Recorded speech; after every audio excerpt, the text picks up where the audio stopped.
Thank you for joining us again, everybody. This is part 2 of Salt of the Streets, episode 141. My name is Donovan. I'm Colin. We are happy to have everyone here. 141 and pineapple juice. That's right. Make sure that you like, subscribe, and comment on this video. Share it with all of your friends. We have YouTube, Instagram, Patreon, all at Salt of the Streets. You can find all of this at saltofthestreets.com, including our own personal social media. I am at Salt of the Street on Twitter, and Colin is at Big Bird Offie on both of those things, because I'm also at Alpaca_Dominant on Instagram. Indeed.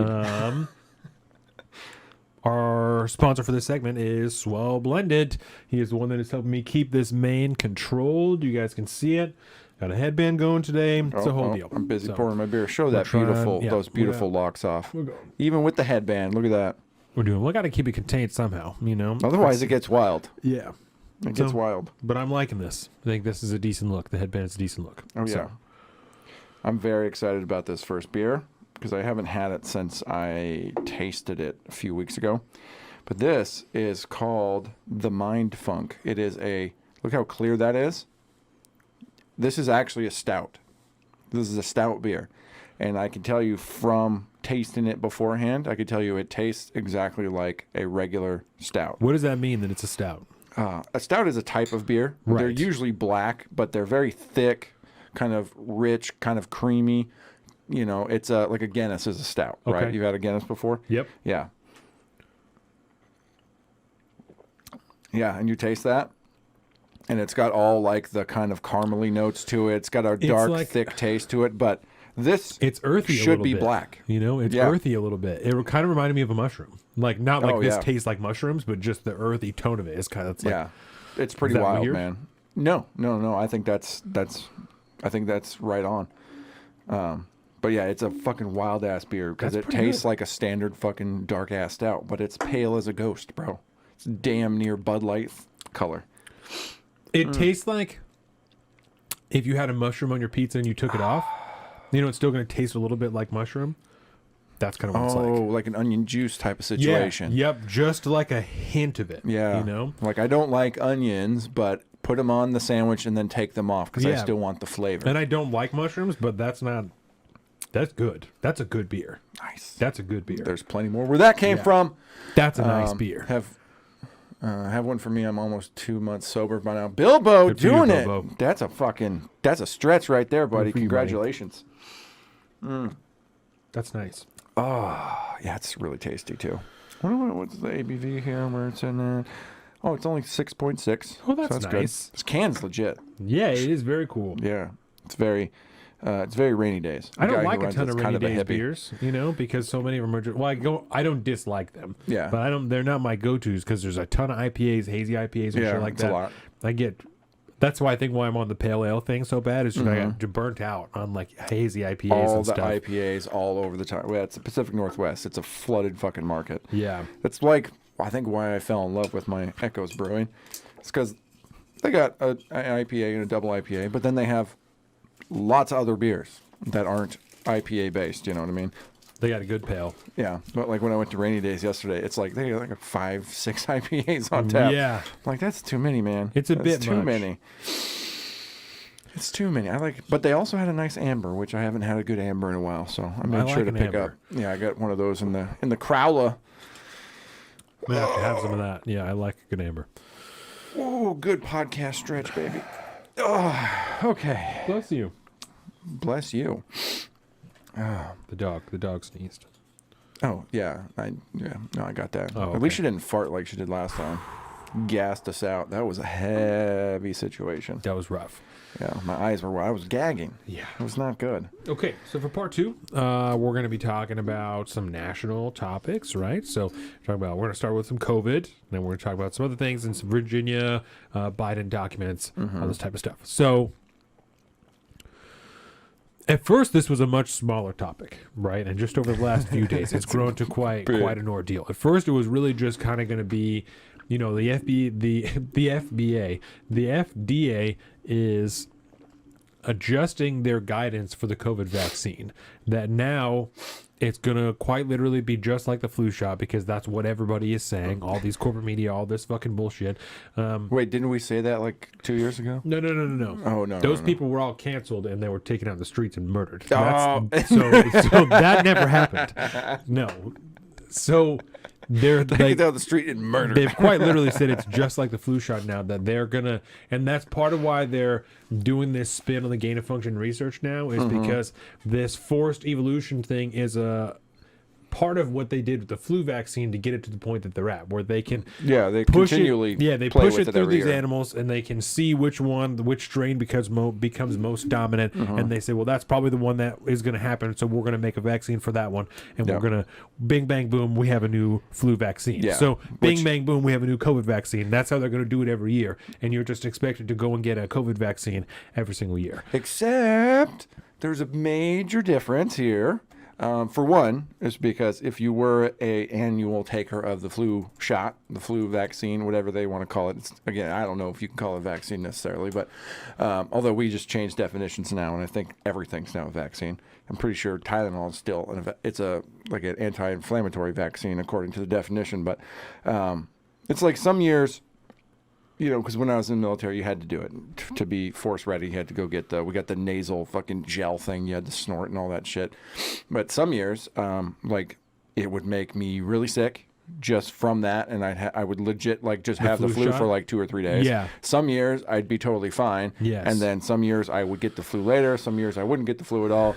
And there was always this concept of the strain of virus that they put in there.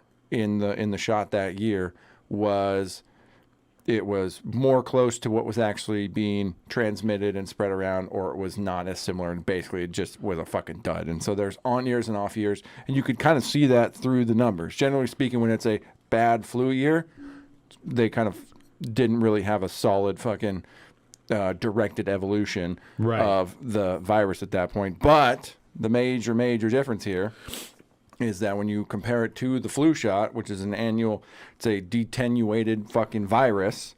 Piece of the virus. It's like, for lack of a better term, it's like dead virus going in there, train your body how to fight it, right? Traditionally what we think of as viruses or vaccines. But with mRNA technology, it ain't that.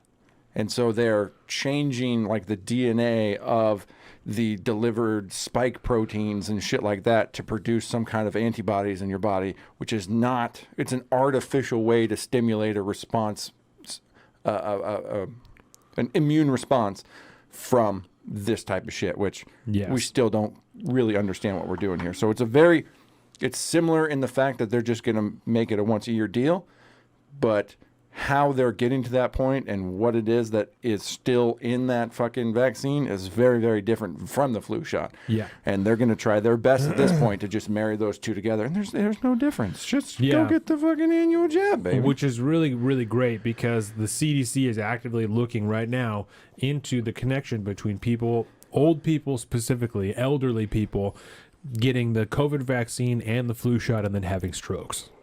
That is happening, right? My grandmother, my wife's grandmother, got the COVID vaccine, got her booster, right? Mm-hmm. Got the flu shot, had a stroke last year. No, sir. Yep. I didn't know that. Oh yes. Oh fuck. Oh yes. Oh yes. Isn't that interesting? But it's all the same thing. It's not real. Right? That's fake news. Right. So the underlying part, the only second part of this that like I said, it was going to be very small, was just going to be kind of what you said. Yeah. 2 years ago, you literally would have been pulled off the internet for saying this. This happened. That's crazy. That's never going to happen. Fucking Rachel Maddow, we've seen the clip a million times. Yeah. One and done. This ends with you. It's over. The virus is going to be dead now. That's what they're saying. You get this, and it's done forever. You never have to get another one. 1 and 2, and you're done. Now there are literal op-eds coming out. Why didn't the anti-vaxxers warn us as the people who got vaccinated? Because they knew something that we didn't. Yep. Why didn't they try and tell us more that maybe we shouldn't get the vaccine? You have got to be kidding me. Yeah. That's really happening right now. That's actually happening. It's our fault we let people get vaccinated. Isn't that interesting? It's our fault, bro. It's our fault. Yes. We did it. We fucked up. We were terrorists, biological terrorists, for not getting vaccinated. And now it's our fault for not warning them more about what could have happened. That's why I like Scott Adams' take on it. It's like, well, the anti-vaxxers were right.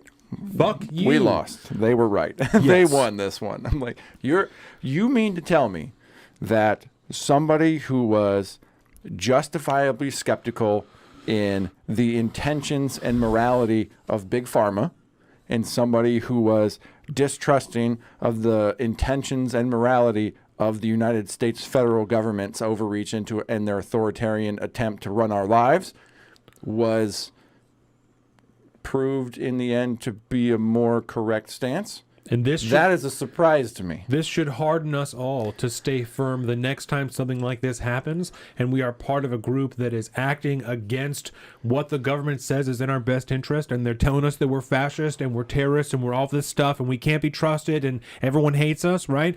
We should just feel more confident the next time that happens, because what happened the last time? You said we were killing your grandma, and now you're telling me that I should kill my grandma by telling her to go and get the fucking flu shot and the COVID vaccine at the same goddamn time. When it turns out they were the ones killing grandma by forcing them back into nursing homes and making little plague villages. Yeah, those people who are never going to be held accountable for what they did. Gretchen Whitmer, fucking, what's his name, Cuomo up in New York, right? They're allowing this guy to read books. They're giving him daytime Emmys and shit like that. It's only after a Me Too scandal comes out that, oh, he's a creep. Now he can't be governor anymore. Not that he killed all these grandmas, right? Not that he killed all the... No, that doesn't matter, right? No. Don't ask questions. It's the Me Too that's really important. Yeah. Yep.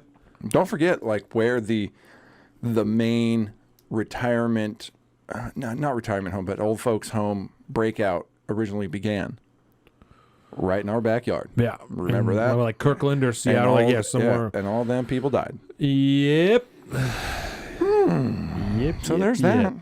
So that was when we thought the story was going to be small. When we thought it was just like, aren't these guys pieces of shit? You know, that was really kind of be the thing. Like, these guys are trying to cut your liberty because now they're blaming you. You know, this is not a good deal. That now they're trying to, the things that you were fighting for, they've now just, don't worry about it. It's all fine. It's all normal now. Yeah. COVID amnesty, baby. Yeah. So it gets worse, right? Because earlier this week, Project Varitas starts on this new, third wave, I think, of this Pfizer story that they're doing. Yeah. And they have a young man, who works for Pfizer. That's been like double, triple, quadruple confirmed now. And we'll confirm it as we go along. Yeah, that he does work. And so Pfizer puts out, or Project Veritas puts out a video with this guy where, of course, he thinks he's on a date with somebody.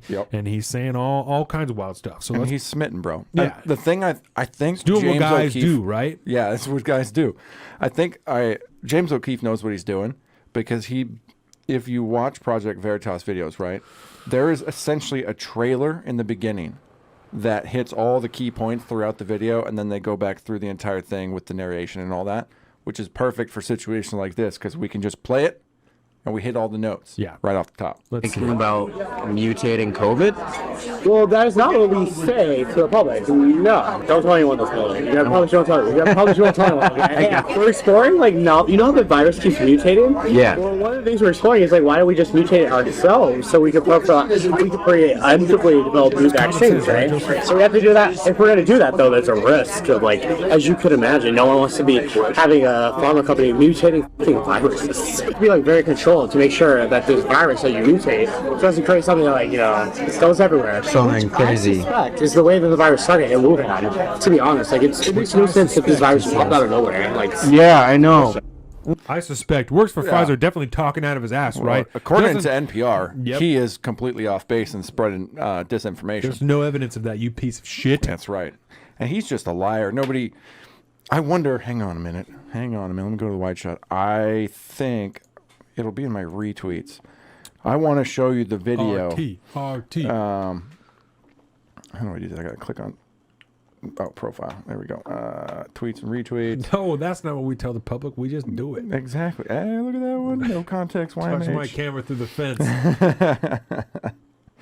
This is the video that was going around to refute the initial Project Veritas video, right? Nice. And this dude, within fucking hours of him making this thing got his dick stomped in the dirt by the rest of the internet because they came out with the receipts. Let's see it. Okay, hello everyone, George Webb, and in the background you probably can hear James O'Keefe's space that's going on tonight Twitter on Spaces. Veritas, Project Veritas on Twitter Spaces. 17,000 people listening to this. Is really an amazing group. And the big story is there's this Pfizer whistleblower who's supposedly the head of mRNA. Pause button. We just went through the thing. None of that was actually said. And he's not a whistleblower. Right. Research worldwide, they've checked it out. And he's saying, hey, we used, directed evolution to get one monkey to make another monkey sick. And this is the way we came up with all the variants.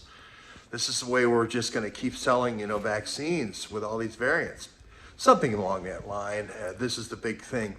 More or less, if you watch the whole video, that's about what that guy actually says, right? Yeah, he also says that, like, he insinuates or says, and I'd have to watch it again to know for sure, that, like, he's in the room for the discussions. Yes, he's in the room on the meetings where they're having these conversations. Not that he is the one making those decisions, but that he is in the room for those discussions, is what he's saying. And we find out in the next video that we'll watch that he's not a scientist, and Project Veritas never says that. They just post his title. That he's not a scientist, or even by trade or background. He actually works for a consulting firm. So which gives this video more context that he knows what we're telling people. This is what we're saying. This is why he has access to these conversations, so he can help Pfizer tell them how they need to be presenting it to the public. Yeah, and we'll get into more of his background as we go further along too, because it's pretty good. So they have this video of this guy who kind of looks like he's in a restaurant in New York somewhere. I think O'Keefe kind of hangs out in New York, and this guy's supposedly from Yale. O'Keefe He's lives. a young guy. He's about 27, 28 years old, something like that. Black guy. His name is Jordan. Why does that matter? Racist. Walker, Jordan Tristan Walker. So, 28-year-old, all the way up to supposedly. I think he's a little bit older than that, right? Maybe not. I don't think so. Me and this guy really the same age? Oh, God, don't. Fuck. Okay. Levels below, 3 levels below Borla, the guy you saw getting jumped on by Yemeni, Avi Yemeni in Davos.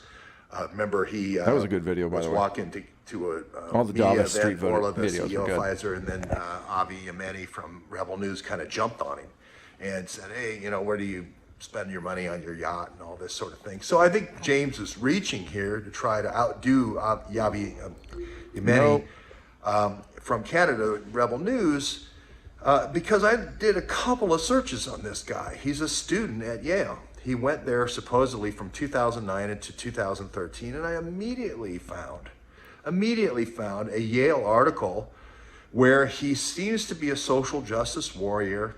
He had replaced some words on the Yale cross.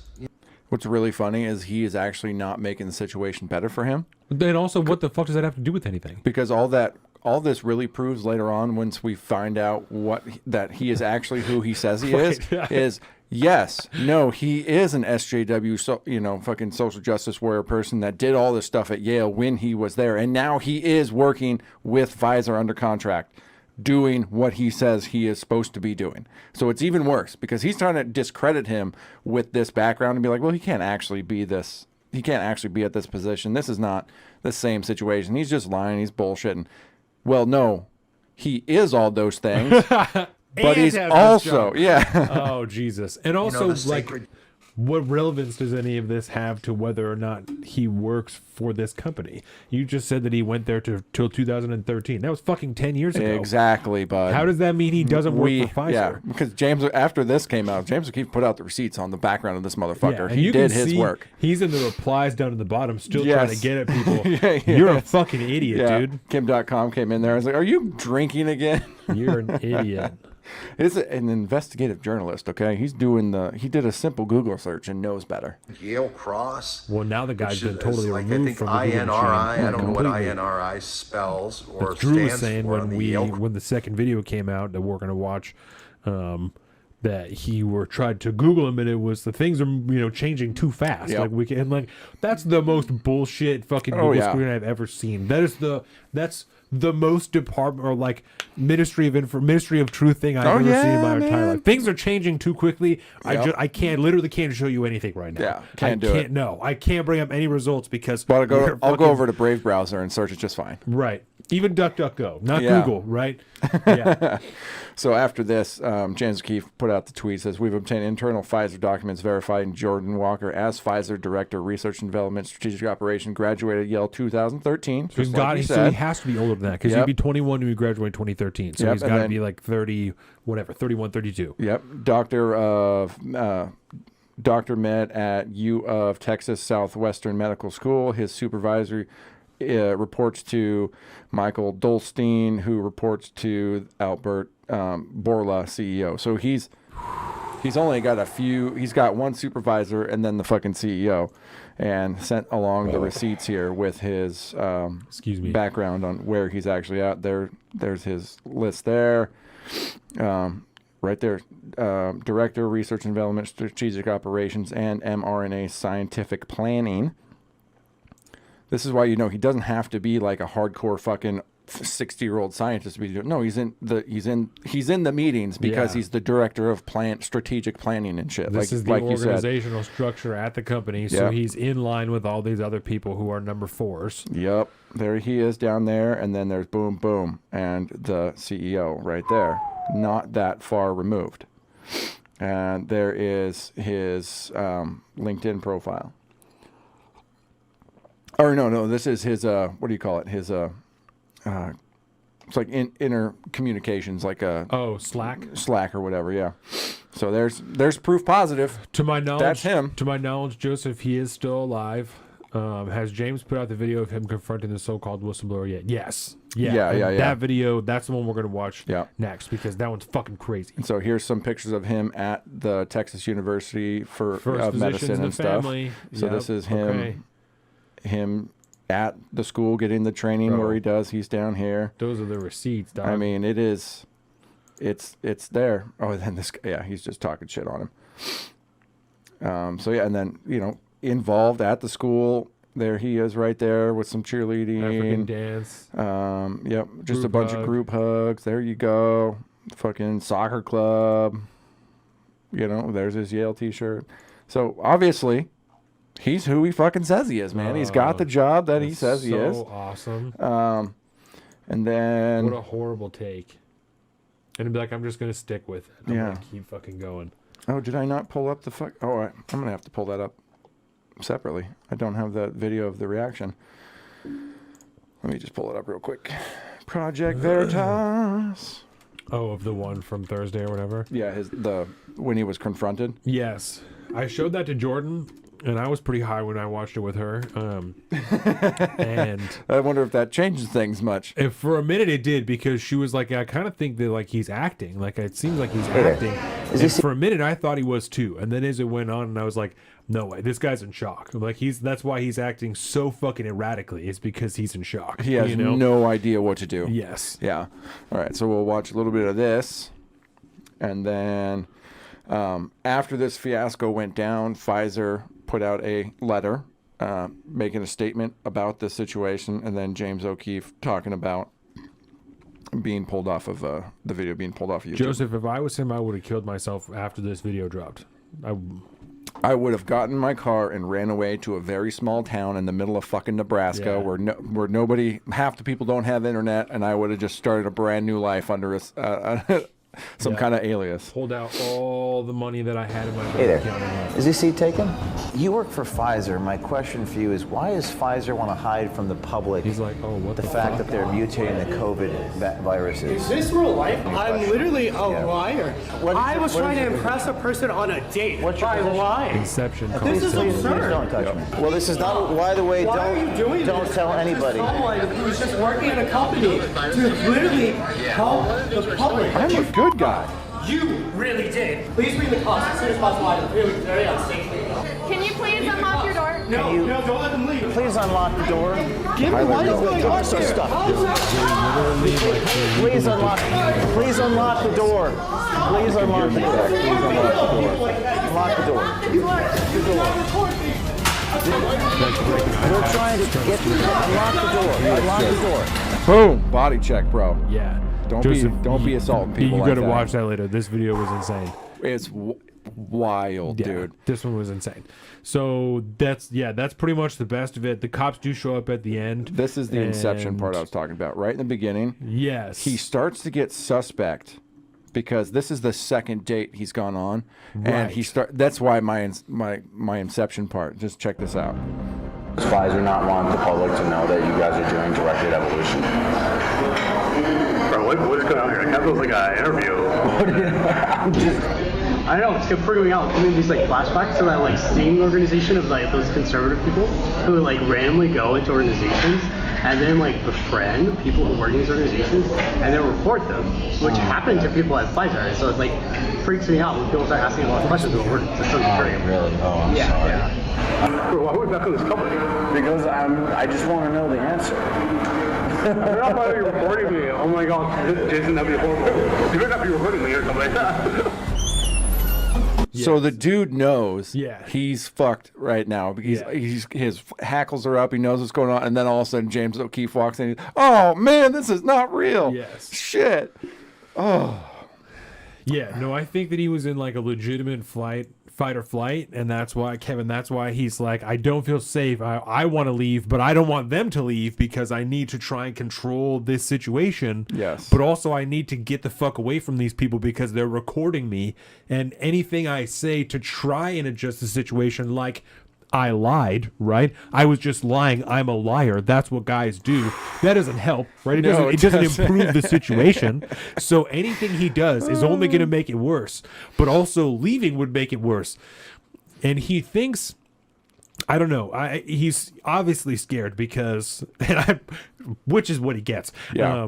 I mean, to the point where when they were leaving, James O'Keefe had already taken off. Yes. And he was like jumping in front of a vehicle that he thought was theirs and like trying to stop them from leaving. Yes. And, like, it was real bad, dude. He had a full-blown meltdown. He was the one that called the cops, Yep. which is confusing because they're not doing anything illegal. No one did anything illegal. No. And so I don't know if he thinks that like the information is secret or if they really aren't allowed to record him. And I don't know the laws in New York, but James O'Keefe obviously does. Yeah, it's a single-party consent state. So he doesn't need his permission, and they're in a public restaurant. So one of the wildest parts to me is that the business owner, the woman whose dad owns this business, locked them in there. She illegally detained James O'Keefe and the rest of the Project Veritas staff, and no one said anything about it. Yep. That woman should be fired, completely removed from that job, and the business should be shut down because she fucking kidnapped them. Yes. That's literally what that is from a legal statute. She locked them in the building. James O'Keefe is continually saying, please unlock the doors. Please unlock the doors. Can we please leave? You're asking us to leave. Can you please leave? Can you please unlock the doors? You're detaining someone against their will. That's illegal. You cannot do that. Nope, can't do that, man. That's insane. And and the funny thing is, at the end of that video, they were talking to the cop on the way out, like the crew as they were leaving. I guess that guy had taken off, and they were like, well, so in this particular situation, like if he was still here, like you could press charge and they could arrest him. Yeah. Because of what he did. Yes. But this is the problem. This speaks to a much bigger problem in places like New York City and shit, and just that people of that realm of thinking. Deborah's in the house, unlawful detention or detainment. That the fact that he would call the cops like that and honestly think he's in the right. Yes. It's because he's been trained to think like that's the way this works. He's got no concept of how the law works. No. He just, I've been wronged and somebody's making me unsafe at this point. And so I obviously get to call the police to fix this situation for me. Yes. Which is not at all how it works. And I almost feel bad for the guy because in his mind, he thinks that's how the system works. Especially not a New York beat cop who doesn't want to do his job. Yeah, exactly. You know what I'm saying? Yeah, because... you got to be really pushing it if they're going to intervene. Yeah, man, you got to make it blatant. Yeah, those fucking guys, especially now, they'll watch you. They'll watch you get robbed. Oh, yeah. They'll record it, put it on the internet. Man. You fucking defund us, bitch. You fucking see what happens. See what happens, motherfucker. So at the end of this thing, Pfizer ended up putting out a statement here. This is awesome. I have not seen this. Ooh, let me see. Oh, it's going to be one of these where I can't really make it blow up much. Do you want me to read it? Can you see it from there? Yeah, I can read it. Sure, go down. Okay. New York, this is from January 27th. Allegations have recently been made related to gain of function and directed evolution research at Pfizer, and the company would like to set the record straight. In the ongoing development of the Pfizer-BioNTech COVID-19 vaccine, Pfizer has not conducted gain-of-function or directed evolution research.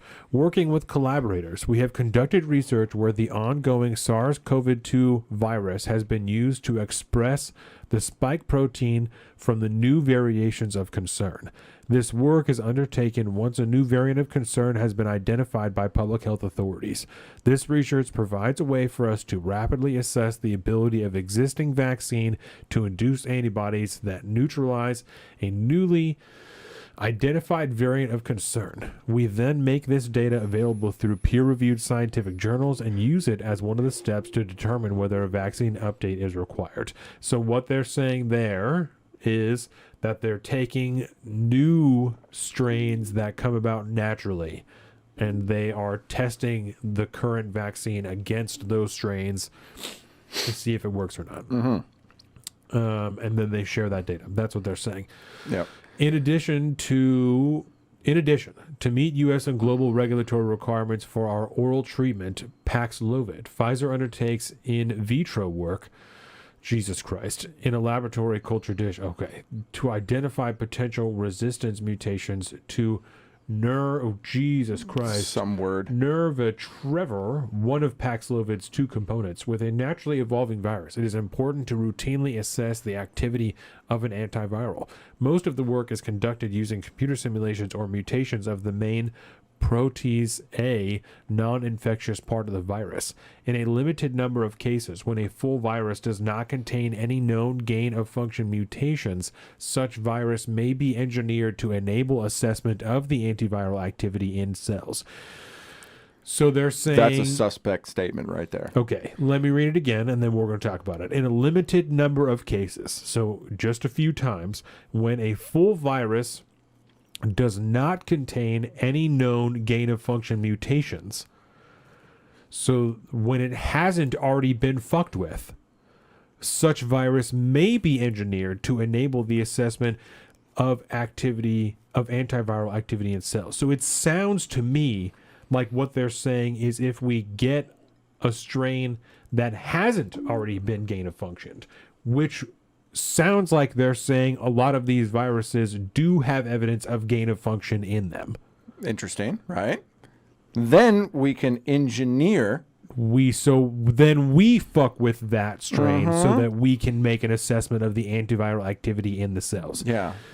And okay. In addition, in vitro resistance selection experiments are undertaken in cells incubated with SARS-CoV-2 and Notreventramir in our secure biosafety level 3 laboratory to assess whether the main protease can mutate to yield resistant strains of the virus. In addition, in vitro resistance selection experiments are undertaken in cells incubated with, we infect cells with SARS-CoV-2 in the biosafety lab and one of the components in Paxlovid in the biosafety lab to assess whether the main protease can mutate, whether or not that virus will be able to mutate and be resistant to the part of Paxlovid that we put in there. Yep.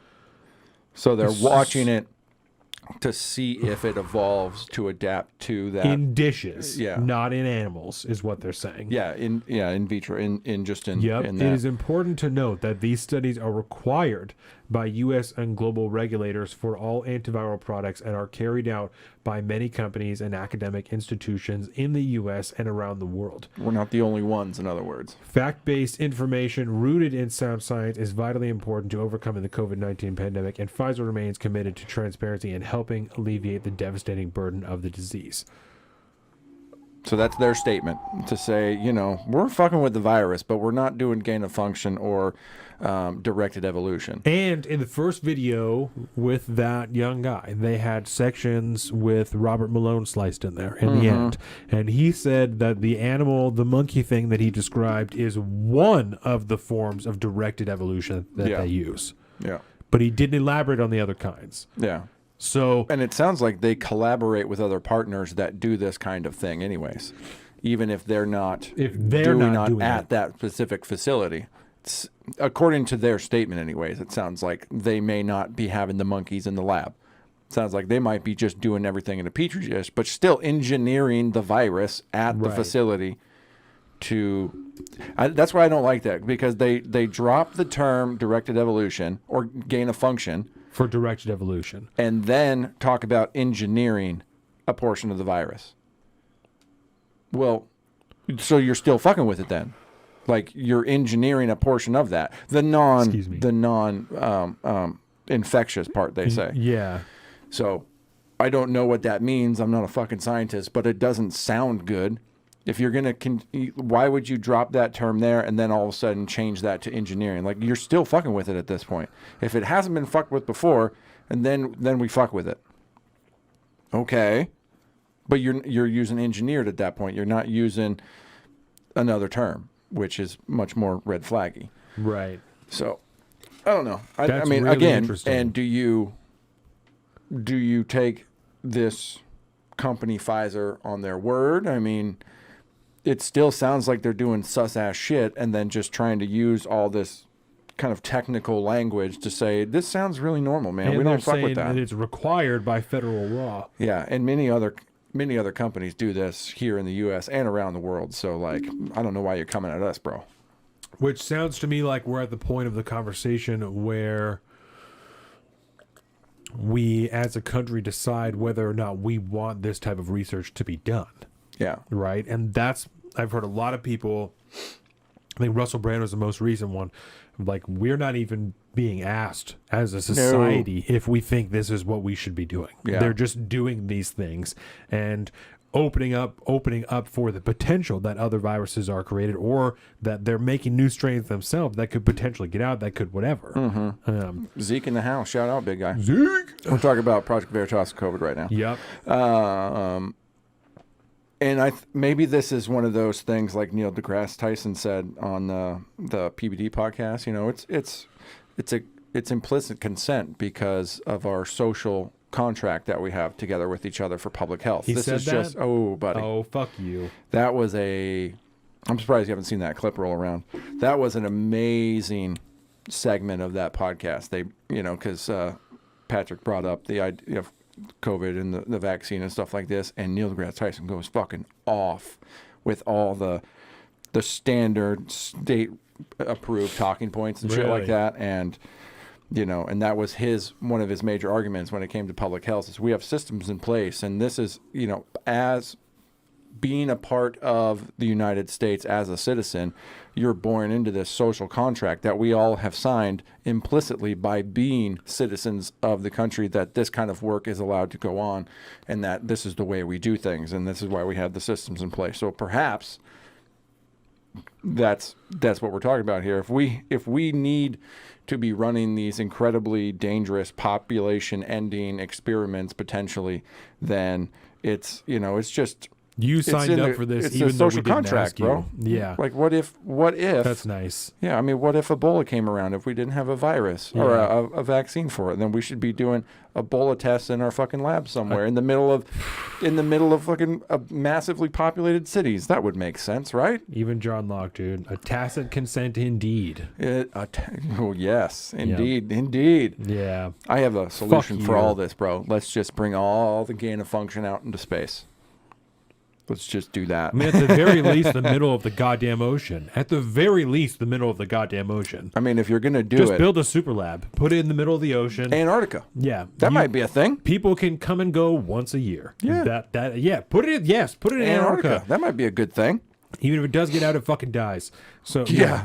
people can come and go once a year, and 3 months before you leave, you go into a quarantine facility outside of that lab. You can't go back into the lab. Yep. You kick it. You do whatever. When your 3 months is done, then you can come home. Your sanitation is basically just you get down to your skivvies and you run outside for 2 minutes and then run back inside. Kills anything Every that's on day. your skin. Every day you do it. Yeah. Every day for 3 months. Every day. Or just cut a little hole and do a little polar plunge and Yeah. boom. You done. want to be a super scientist, you got to fuck That's around. right.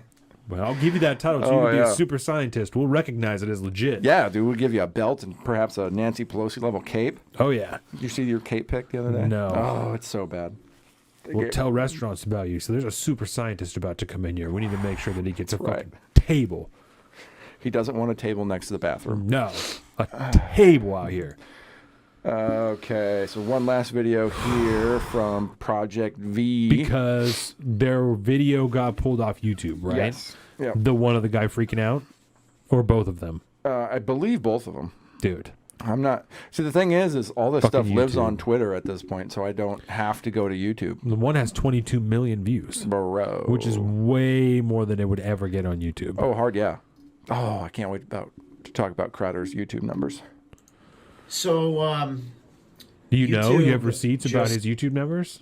Like his Oh, video, yeah, his yeah, video yeah. views. Yeah. Yeah, it'd be strange if, but we'll get there. took down our Pfizer expose. It had 800,000 views. YouTube gave us a strike and will not let us post for a week. And it gave us this reason. Listen to this. Like this. Medical misinformation. YouTube doesn't allow claims about COVID-19 vaccinations that contradict expert consensus. Get the fuck outta here. He is the expert consensus. He's number 4. Yeah, dude. Oh my God. YouTube Keep just it going, rolling. What do we do? What do we do? Doesn't allow claims about COVID that contradict expert consensus. These were not our claims. These are the claims of a director at Pfizer. We just saw that.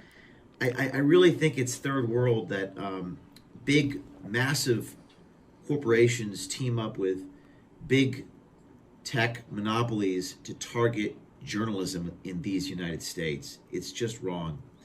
And I think they'll regret doing this. We know that there are sources in Pfizer today that tell us that Pfizer is going through turmoil today. A lot of people talking about what they're doing inside. They're in damage control mode. Oh, yeah. There's more information coming out. Oh Nothing my stops Project God. Varitas. Nothing stops. Go to that website. There are I fucking love James O'Keefe, dude. He's so dramatic, too. He is, It dude. is so good, He dude. knows exactly Oh. what he's doing. He knows exactly what he's doing, Yeah. yes. So that is the latest update in the world of COVID right now. Oh That's my where we're at, God. man. It is. It's a whole deal. Just get your boosters, everybody. That's all. Fire. Oh, Oh, you can't see it on here. I'll make it small. I gotta make those things smaller now. on yeah. that, No, that guy is. Fired. I mean, Like, I almost feel bad for the guy, man. He was just trying to get his dick wet. And he's out there, you know, and it's like, sorry, bud. that's what guys do. We lie, apparently, to get into be. It's like, bro, Yeah. you're toxic masculinity, by the way, bud. You're making us all look bad. Gonna go over there and lie to these dudes that you know got to be 10 pieces, by the way. Right. Because come on now. How many drinks does a dude got to have to be like that gushy about what you're doing at work like that? Yeah. Everybody's a little different, obviously, but Man. man. Whoo! It's been a hell of a week, man. Been a hell of a week.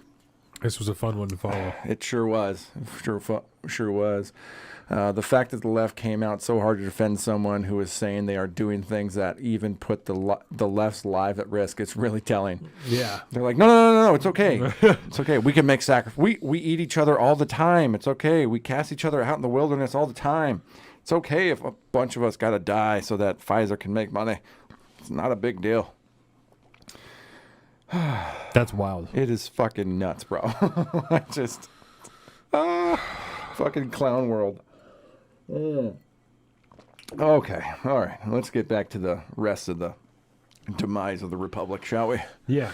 So let's just start from the top. Let's go with the Virginia high school students, right? So this was a story that I think was pretty new to you. Yeah. I had not heard about it until you told me. Yeah. I got one from the Fairfax County Times here. There you go. Yeah, I'm trying to find my article really quick. So I think this headline speaks pretty well. Now 17 area schools, not 17 kids, 17 area schools withheld national merit awards, mostly impact Asian students. Yes. Oh, what is it with the education world? What have they got against Asian people, man? And so let's see. So I have one from the Daily Mail UK that I'll read from. Okay. And I'll send I got it to Signal too. There, yeah, I'll send it to you really quick. Hashtag #USignal. Download it today. Get all your friends on it. Once I converted my mom over to it, I almost don't use my regular text messages anymore. I have like maybe a couple people that I randomly occasionally text. Other than that, all my communication now is on Signal. It's pretty sweet. I have another one that talks about, it's different than this one, but it talks about the amount of money that the school district spent on an equity coordinator. Because that's kind of at the core of this whole thing. And even, what's his name? Ralph Northam, the guy that was like, we'll kill the babies after they're born. That same guy. We'll have a discussion after the baby is born. This guy's like, this is fucked up and they shouldn't be doing this. So he's really trying to win. Zeke says, Pfizer just needs to be dissolved. They've been involved in way more shit than people care to know about and compel people by law not to say their medicines are killing people 1,000%. Pfizer's bad, dude. How many more scandals do they need to be involved in? How many more people need to die due to their negligence before the government says enough? At least one more. That's always the answer. Always the answer. How many more people have to die? At least one more. Yes. Okay, so this says that Fairfax County Public Schools District paid an equity consultant $455,000 for 9 months of work, which included a recommendation that focuses on, quote, equal outcomes for every student without exception. So I'll start there and then we'll read it. Okay, because ahead. yes, I have thoughts on this, and this was something that I pushed back on at the time, early on. A lot of people on the right side of the aisle, because this was back during like my Bill O'Reilly days, right? I was a shill for Fox News and all that. But the idea was, it doesn't matter that these people are going to these really expensive liberal colleges and getting these what used to be called underwater basket weaving degrees, aka things in the gender studies or female, it was like lesbian dance theory is what it was joked about, this, that, and the other thing. And I was like, you guys don't understand at this point. It's really, really bad, because if there's enough people that flood the market with these types of degrees that no company will hire them for having that degree, they will create an industry for themselves to go into. And as we have seen, the industry is a multi-billion-dollar industry at this point, given this one person's fucking salary, almost $500,000. Yeah, for somebody with a fucking gender studies degree for 9 months of work, bro. They created an industry. They created an industry now that is sucking money out of institutions and businesses. What's the woman's name? Robin DiAngelo. That bitch White is guilt or whatever. Money hand over fist. Yeah, that's the biggest race grift. Oh my god, race grift ever. White woman coming up to tell you that you're racist because you're white. Fuck yeah, and you're gonna pay her for killing it, dude. Yeah, bro.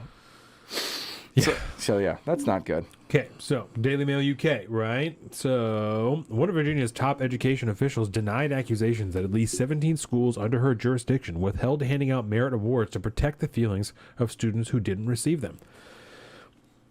In her first interview since the scandal broke, Fairfax County School Superintendent Dr. Michelle Reed said her department held a third-party investigation into the situation and insisted that the delays were the result of human error at 17 different schools. Yeah, human error. She added that any talk of, quote, equal outcomes for Virginia students referred only to her school's intentions to help students achieve, quote, their unique potential.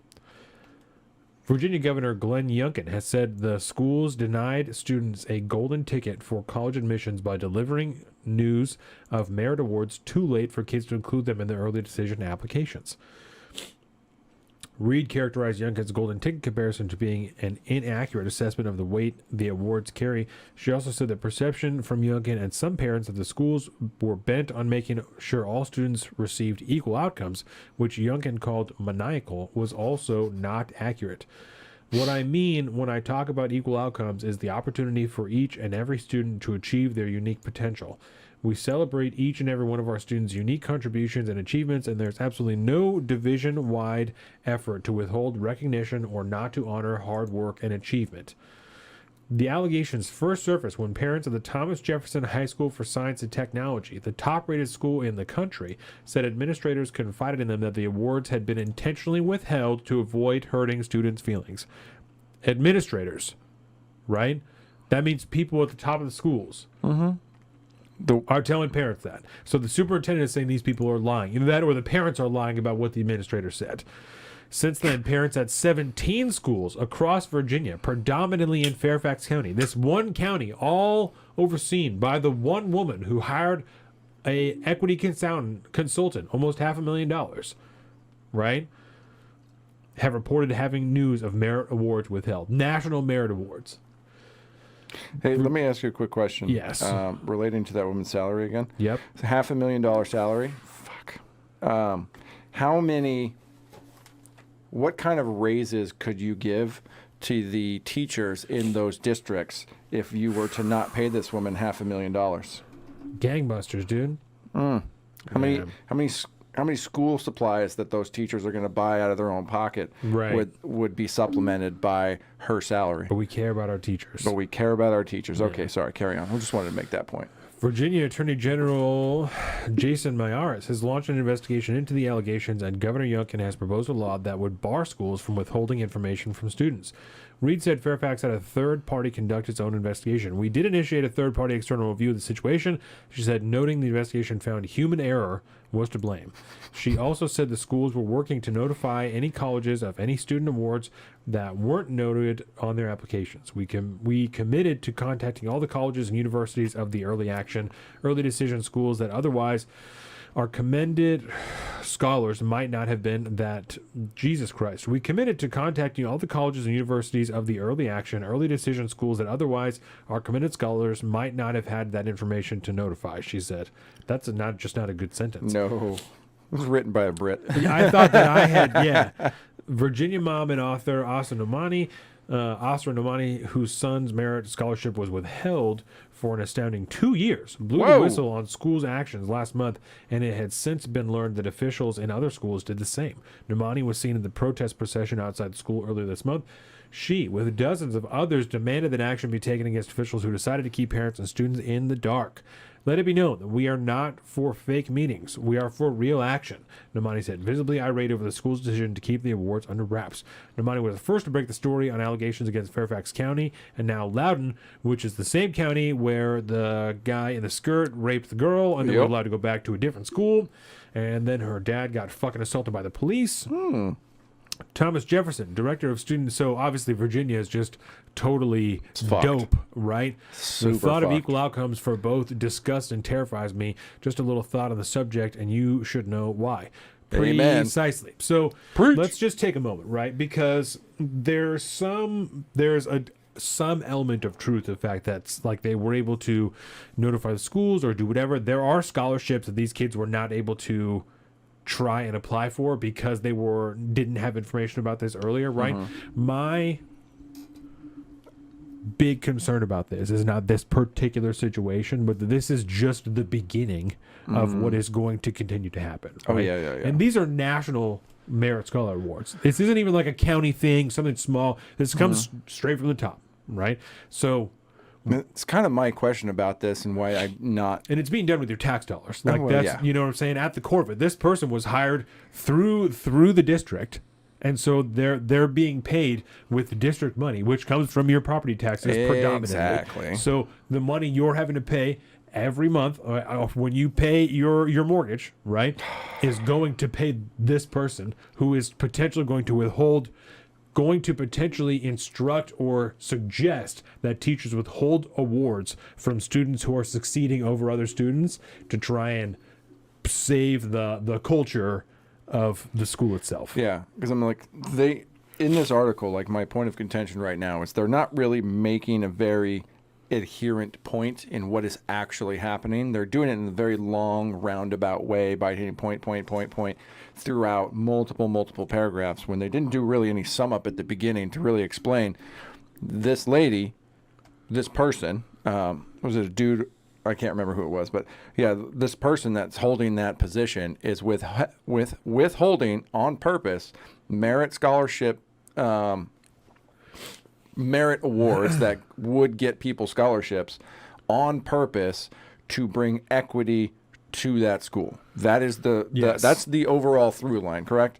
So yes. it is particularly hitting the Asian students, which they haven't even hit on yet in this. And you're correct, Joseph. They are destroying the culture. I was speaking from their perspective that's their claim, is they're trying to preserve the culture, when in reality they are destroying it. Yes. That's their claim, is we're trying to make sure that everyone has equity, that we all have the same outcome so that we are all good, and that's the best way to have a prosperous society, when in reality they are destroying what is American culture, right? Through this type of equity and meritocracy is racist, Donovan. Yeah.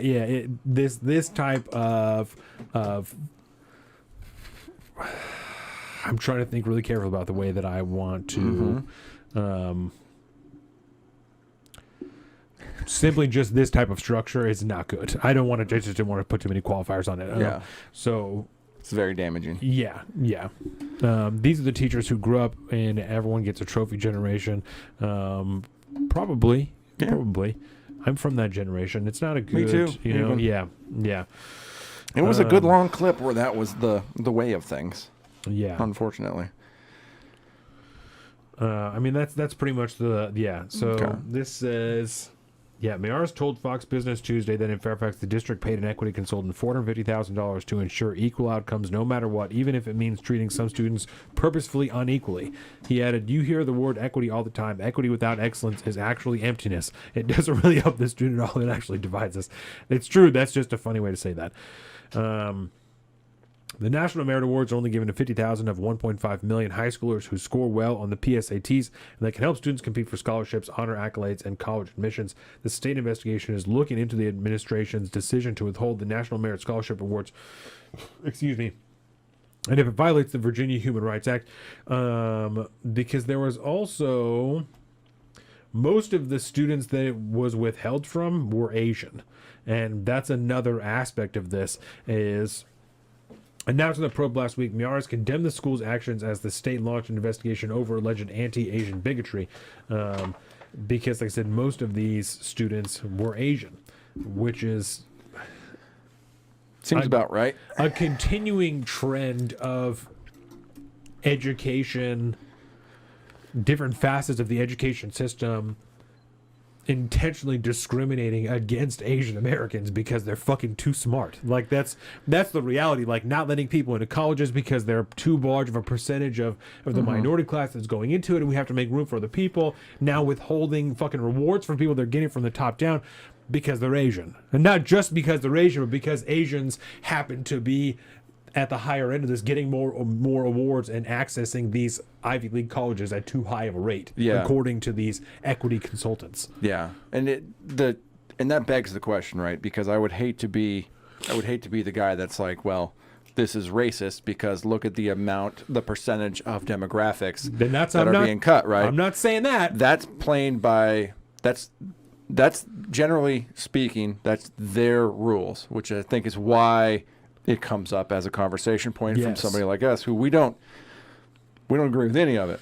But at the end of the day, we're not the ones essentially going, well, you guys are being racist towards Asians. They are being racist towards Asians because that's the way they perceive the world. And it's the Asians that are saying it. Yes. They're the ones that are claiming it. Is it Harvard or Yale? I believe that it's Harvard. Harvard's going through that fucking Supreme Court thing, right? It's a bad look, dude. It's super a bad look. Are Asian Americans filing discrimination lawsuits? Yes. And that's what I was saying is that, the top of this says that for this particular thing, the state launched an investigation over alleged anti-Asian bigotry because most of these students are Asian. And the Harvard thing, that's a Supreme Court case that's being heard right now, right? Yeah. You're saying, yeah. So that is happening.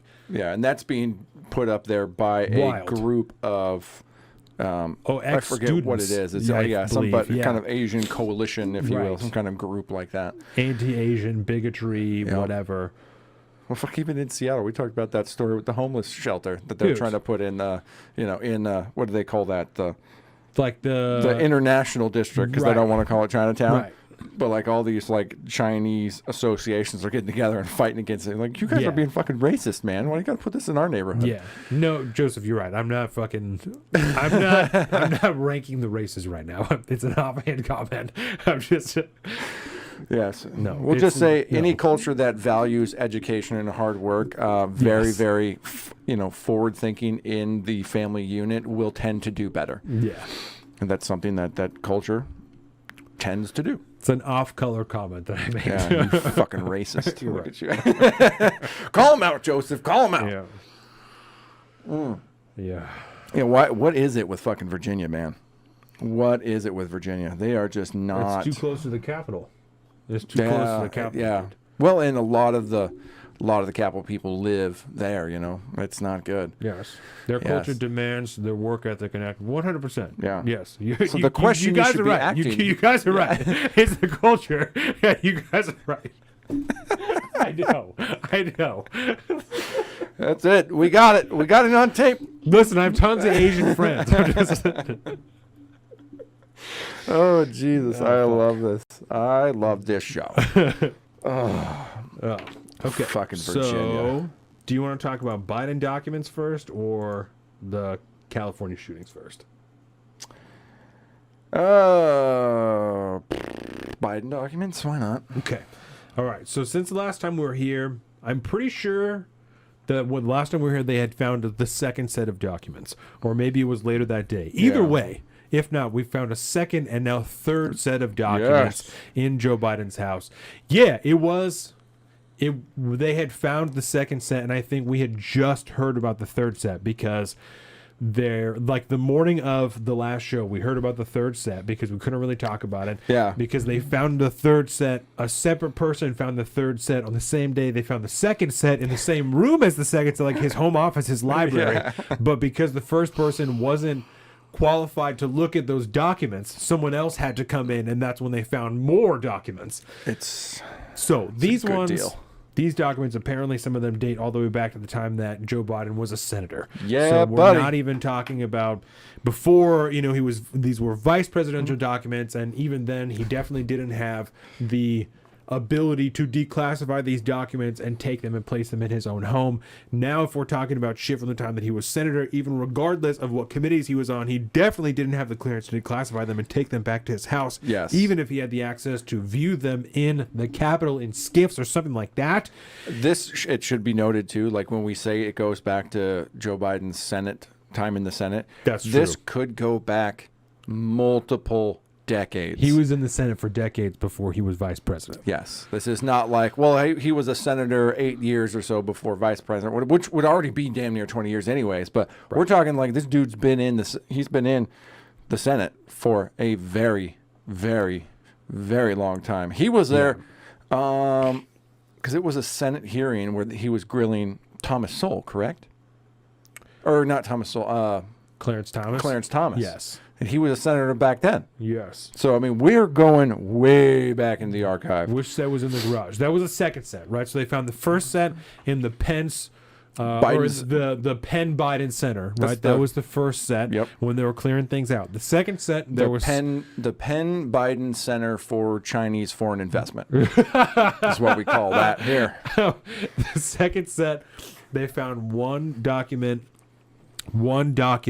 package in the garage next to the Corvette, and another set in the office, right, in his library. But the person who found the stuff in the library with the second set of documents wasn't cleared to view them. So they left, and a third person came in to view them and found more documents. Yes. Right? So that's what the third set is a second set of documents in his library at his house. After that, they found some documents at Mike Pence's house, right? So it seems like, well, and especially since the Pence stuff, but it seemed like they were kind of reaching out to other ex-government officials to be like, hey, do you have anything in your house? Like, there's obviously some shit going on. You know, we talked about this the last time. I cannot stress enough. They're literally all doing this. Yes. Everyone is doing this. If they do this, they're gonna find them in everyone's house. I was listening to it was the Washington Post. These dumb assholes. These dumb assholes. They were talking about how the FBI or whoever, the records department, had reached out to all of the other presidents and vice presidents and asked them to, comply with the search so that they could just see if there was anything in their house or whatever. So they start to list these presidents, right? There's only a handful of them that are left. There's only a handful. So they're like, including Barack Obama, George Bush, and Jimmy Carter? No. They said, except for Jimmy Carter. And I said, why? Because he's 1,000. And they said, Bill Clinton? Because they asked Bill Clinton too. They asked him, and Jimmy Carter, apparently his presidency was before this Records Act, so he's exempt from it. Also, he's 9,000. He's 9,000 years old. If he has documents in his house, who gives a flying fuck, right? He's 9,000 years old. I mean, that might be where the actual JFK papers are, okay? Just at Jimmy Carter's house. My aunt, before she passed, she went on this whole, she had pulmonary fibrosis and went on this whole cross-country tour. They were like, I'm going to see all of the states. And she taught a Sunday school class with Jimmy Carter at the church that he is like a minister at or whatever. Whoa. Interesting. Fun facts. He was 9,000 then, too. Fun facts. Yeah. Yeah, and Deborah, I just did a quick little search. I don't know anything about Obama not consenting to them searching his house for documents, but I wouldn't be surprised. I mean, if I was a former president, I'd be like, bitch, where's your evidence to search my fucking house? Leave me alone. If I had classified documents, I'd tell you, just like Mike Pence did. I'm a good patriotic American. Don't you worry about me. Boy. I mean, I'd be very interested in Clinton House, so let's do that one. So you remember when Biden was talking about the security of his documents in his garage, right? And he's like, well, I keep them in my locked garage. And it's a locked garage with my Corvette. This is the state of Joe Biden's locked garage, all right? Oh. This is where we're at, bro. So it's somewhere in there, in that it's only a small portion of this garage, obviously, but still, if this is the state of his garage, I'm sure they were absolutely securely contained next to his Corvette. And Hunter Biden was living there at a certain point in time. Oh yeah, he was paying $50,000 a month in rent or some shit like that. What? To his dad. Yeah. He paid. I think it was just less. It was like 49,000 something. It was on his fucking form for the gun clear or his background check. The form he lied on. He said, do you own your house? Do you rent your house? And he said own, but then in rent he put 49,000 something dollars per month, and so he was paying his dad close to 50 G's a month to buy this house or rent this house or whatever. I mean, even if you're paying a mortgage, $50,000 a month, I mean, what are you talking about? I would assume it's some form of money laundering. How are you going to pay the big guy in a way that makes sense if you don't rent out his house? So I don't know. Maybe. Maybe. I'm just asking questions, Donovan. What the fuck? Yeah, it's good shit. I mean, you got to launder that money somehow. You can't just Venmo it to the big guy. You know what I mean? You got to watch out with those fucking red flag, what are those called? The Sears or something like that? The suspicious activity reports? Yeah. The SARS. Yeah. We got to watch out for the SARS. We don't cause any of those, so we got to give you another way to try to get your dollars, big guy. That's where I'd be at anyways. But then again, some people call me a conspiracy theorist. I don't know. Are you just like, wait a minute, what? And the big guy claim it on his income tax. Claimed it Probably on his not. income tax. Probably not. No, I think he got like $4,000 or something like that from renters or something like that in income tax. Send them all to fucking jail. That's what I gotta say. Although it's tough to say that when you don't believe in the sanctity of the police state. Yeah. But hey. Something else I want to talk about. I was listening to Dave Smith talk about this earlier this week. And he was saying, he was inquiring what's on the documents, right? And we we all want to know what's on the documents, but then he was talking about why are these things classified, and why is there so many things that are classified in a society that is supposedly a free democracy? There's an endless number of documents that are classified for, and a lot of them for really no reason at all. Yeah. And the example he gave, and I wasn't able to look into it, was the FISA documents for the Donald Trump FISA warrants. Okay. That there was a bunch of shit that was classified on there. Dave Smith was saying a bunch of shit classified on there that didn't need to be classified. But when the FBI was releasing it and they released a redacted version of it, they redacted all of this shit, that's just stuff that could have been left in there. And so, but no one can even speak on the nature of the documents because they're supposedly so classified that, FBI people can't even see them. They have to bring in special investigators to even look at the documents. I don't know. I wasn't sure if that's something you'd considered, or well, yeah, kind of, sort of, but also it's like, of course they are, because most of what the executive branch does, in particular the executive branch, but also within Congress and whatnot, mostly everything that happens on the executive branch side is they're gonna try their best to classify everything that's absolutely possible, because they never know what's gonna come down the pipeline later in the future to come bite them in the ass. Yeah. So you classify as much as humanly possible, including shit like the colloquial, White House menu and shit like that, right? At the cafeteria, because reasons and shit. But you just blanket classify as much as absolutely possible, so that later on in the future, if something like this comes up or something like this, you have ways to cover your ass, because it's all just classified, man. It's classified. It's classified. Everything's fucking classified. There's a serious the conversation that's going on right now about the overclassification of things in the government is absolutely a conversation that's happening far too late. The government shouldn't have the ability to, in my opinion, to classify shit. Mind you could probably convince me certain particular things if you had some kind of an actual trustworthy government where you could trust them to not fucking lie to you all the time, and then you wanted to conceal sources and methods for certain colloquial or clandestine activities, you could probably convince me to the merit of that, considering the system that we currently live in. But at the end of the day, none of this shit should be fucking classified. The Epstein fucking flight log should not be classified at all for any reason whatsoever, period, full stop. Right. Everything should not be fucking classified. The JFK documents should not be fucking classified. All that it exists to do, when you examine the amount of scandal that has come from the government these days that have been declassified after 2X25 and all this shit, is all just to cover their ass for doing something shady and fucked up. Of course this should not exist. But it does, and it will never change until the fucking government doesn't exist anymore. So that answer your question? Your almost question? Yes. Okay. Yes. Thanks for the layup. I appreciate that. No, I like it.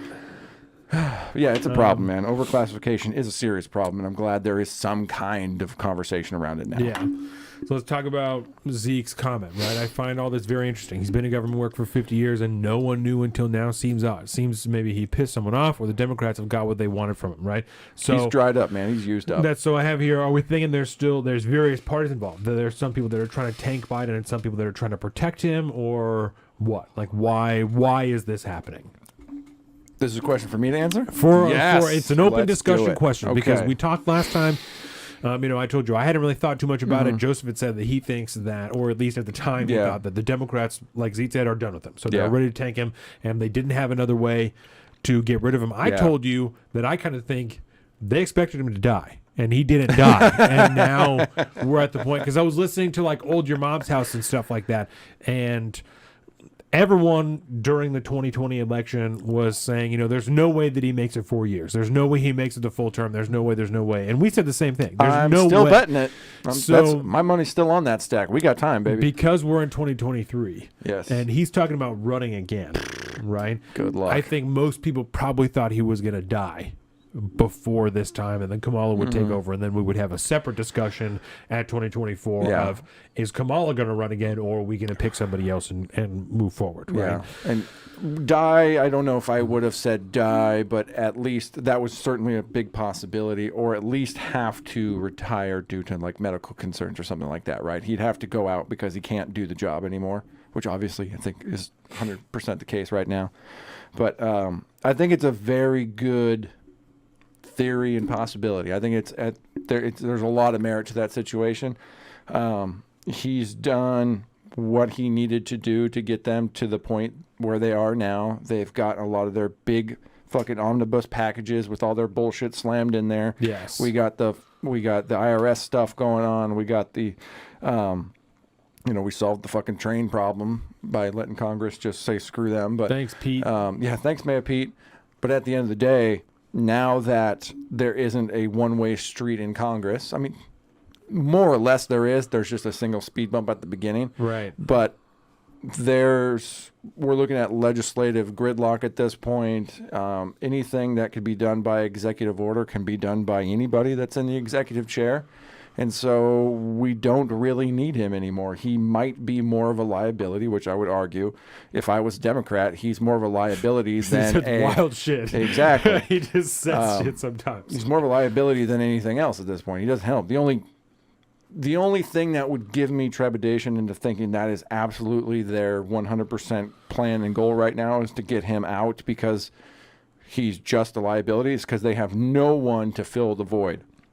No one that is better in that chair right now than him, because the next person that comes in is Kamala Harris. And she was real big and up front. They were very proud to have the Biden-Harris administration for a very long time, and she was out in front and everything. And then all of a sudden she went the fuck away because they realized how detrimental she was, and they cannot have her in charge of shit right now. And there isn't another person who is a complete party shill that is also accepted enough by the public to win the election. Yeah, and I would argue that or has the appearance enough of public perception that they could force them they could push them up into the presidential seat. Yeah, and unfortunately, I think the next highest, the next in line behind Kamala Harris is fucking Pete Buttigieg. That's the closest. Huh? And obviously he got called out for taking fucking 9 months of maternity leave or whatever the hell he did, paternity leave, when the supply lines are shit in the bed because of what the government did to them. And then the whole train fiasco, the airline fiasco we went through recently. He's got a lot of hits on him lately, so he's even more poisoned than before. But I'd still argue he's probably the next closest. And Michelle Obama, Deborah says. But in the structure right now, like it's somebody they can just promote for this close to the thing. He's got a big public perception. Michelle Obama's been out in the public eye for a hot minute. Yeah, she's very popular, I believe. Just with the public. Just with the public in general, but I don't think within the DNC system they don't have anybody to put up against him. So that's the only kind of pushback I get when I think about like they're trying to push him out. If anything, Newsom, Kevin says. Newsom is. I've heard that lately. And I think he needs to do some Ron DeSantis. Yeah, he needs to do some Ron DeSantis level shit from his side of the ideological spectrum to gain a little bit more prominence throughout the nation, to get some more name recognition and stuff like that, which is why he's running ads in Florida and doing all that stuff. But I still think they got a lot of work to do on him to get him to that level. That Ron guy's pushing DeSantis, an assault weapons ban if he gets in office. Oh, hard fucking yeah. He'll probably just sign an executive order that does it and then wait for the courts to say fuck you. Yep. But he'll just tell the ATF and everybody enforce it. That's what we're doing. It. Yeah.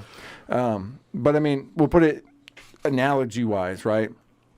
Ron DeSantis, even though he hasn't announced and he doesn't necessarily look like he's announcing or anything like that, is closer to a presidential nomination than fucking Pete Buttigieg or Gavin Newsom. I mean, all the Democrats are convinced that he's running.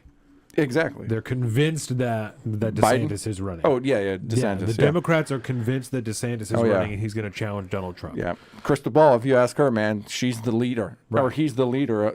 He's leading the pack right now. But I'm sure, like Joseph has said multiple times, he doesn't want DeSantis to run because he likes him so much as governor that he wants to keep him as governor. Yeah. And I bet there's I'd tons say of that. people in Florida that feel the same way. Oh, yeah. They're like, no, stay No. here with us, dog. Yeah. Just stick out What your do we last get term, after you? then run.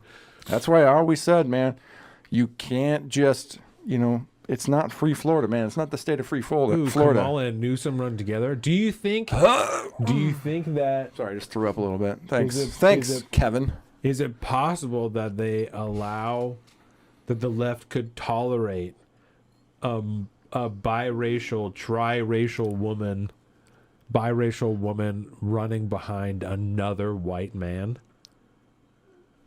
I don't know that they could. Well, I mean, if I it's think Kamala they would- Harris, they're like, shut up and I get in think they line. would catch too much shit from their supporters. Is what I'm Yeah. saying. Like the hardcore lefties would be like, "Oh, you're going to make her fucking subservient to another white man? Mm-hmm. Why? Because she just can't have the fucking top dog seat." Well, what I don't you- know that they could sell that ticket. You know Yeah. what I'm saying? I don't know what to say about that, The man. old California AG and the current California. I guess they do. They have history, so that's Joseph. Just let us have Team him while we Cali. still can. Team Cali. Oh, Newsom will be VP. Oh. Yeah, but then they still got to put Kamala in front of a camera. And people hate Kamala. I mean, Democrats hate Kamala. Everybody hates Kamala. Now is the time for realizing the time is now. Well, there's no better time She's- than the time. Dude, she's rough. She loves Venn diagrams and She school buses. is rough. She's kind of a colors and shapes kind of gal. You know what I mean? That's where she's at in life. I don't think she ever graduated from colors and shapes. Oh, Kamala. What about Jeffries? Joaquin Jeffries? I mean, I think it depends on Hakeem. Joaquin Castro. Oh, yes. Sorry. The brothers Castro. Yes. They really are I think, twins. Hakeem could potentially be somebody that comes up. I think a lot of it depends on what he does as House Minority Leader and how outspoken he is. He does like to get in front of cameras. He does like to say wild shit. So, but We're not gonna like pay Kamala America's Harris bills. level. Like Kamala Harris is like short bus level crazy shit. Hakeem. I keep thinking Joaquin Phoenix at this point. But Hakeem is more like ideological crazy shit. Yeah. The stuff they want him to say. So it could be. I think it's just a matter of, we honestly, you know what? Fuck it. No, I retract everything I'm saying over the last fucking hour, however long we've been talking about this, because you know what's going to happen. 10 minutes. 10 minutes. Because what's going to happen is what happened last time. What happened in the fucking Democratic primary last time? We had a wave of 20 fucking people come in. I'm being over exaggerating, but Yep. we're going to have a wave of 20 fucking people in there, half of which nobody knew beforehand. And then there's going to be 9 months of pay-per-view level fucking debates going on corporate, in the corporate press and all this shit on social media, blah, blah, blah. And they will find somebody through, this is, it's the White House level, that stupid singing show. American Idol? American Idol. Okay. It's American Idol fucking White House edition. Yeah. So they could do that. A bunch of nobodies that nobody knows, that they're just going to find somebody, pick them out of a hat and boost them. And let's not forget, Pocahontas could also be in that rep again. Elizabeth Warren, a lot of people, she's like, done. yeah, it could be. I thought Bernie Sanders' time was done too, but I bet you he'll fucking join in again. Do you think? But I think he's too old. Oh, I think he's definitely too old, but I think he still thinks everybody loves him. I think he thinks he's too old. That could be true. That's why he finally sold out and was like, I'm just a party shill now, whatever. He just watched Joe Biden be president too. He also watched that, and I think he saw how fucked up he was in so many of these news things and so many of these conversations that people, regular journalists who are idiots, really fucked over Biden. They really yeah. worked him over because Just from their stupidity. because they're both so dumb Yes. that they lost each other. You know, and Well, I on think that- if Bernie Sanders had to grind as president, even the way that Joe Biden does, I think he would look the same way. He would be way too tired. He would be fucking exhausted, and he would start slipping and saying dumb shit too. Yeah. And Bernie Sanders likes to look smart, and he likes to say coherent shit. And I don't think that if he was president, he would keep saying coherent shit. Okay, so I have a solution to your problem. Okay, to my problem because I need Bernie to. Well, win yeah, again. no. If 'Cause it's I'm feeling the Biden's burn. problem, right? If it's Okay. Biden's problem, because you can't put those two old fogies on a stage like that and have them go geriatric deathmatch. Oh, what God, you do? those would be the worst debates we have ever seen. If it was a Bernie Biden debate for president, Yes, but what you do need for the Democratic ticket, is goddamn. a combination ticket of Joe Biden and John Fetterman, because Joe Biden will look coherent, put together, and well spoken compared to John Fetterman. compared to John Fetterman. Done. That's how you do that. But in all honesty, to be perfectly realistic, all this stuff, all joking aside, I have no idea what the fuck they're going to do, man. It is a void of a field out there. So I do think, though, my point about the primaries is it's got some kind of weight to it, because they could throw a bunch of nobodies in the ring, and then Could be anyone. they'll find somebody out of that. So I wonder if Yang runs as a Democrat again. No, man, he started Freedom Party. He's got to do his Oh, own he's thing. on his own shit, Yeah. okay. No, he shot himself in the foot hardcore. All right. He's done. Fucking Bye, Andrew. Dave Smith has a better shot at getting on a debate stage than fucking Andrew Yang does anymore. It was nice to know you as a presidential candidate. Yeah, no, Andrew he Yang. found his grift, man. He's like, I'm starting my own little party where everybody's going to donate to our campaign stuff and our We're out building here. up this party and stuff, and I'm just going to take a fat check and just chill the fuck out and say cool shit where everybody in my club loves me.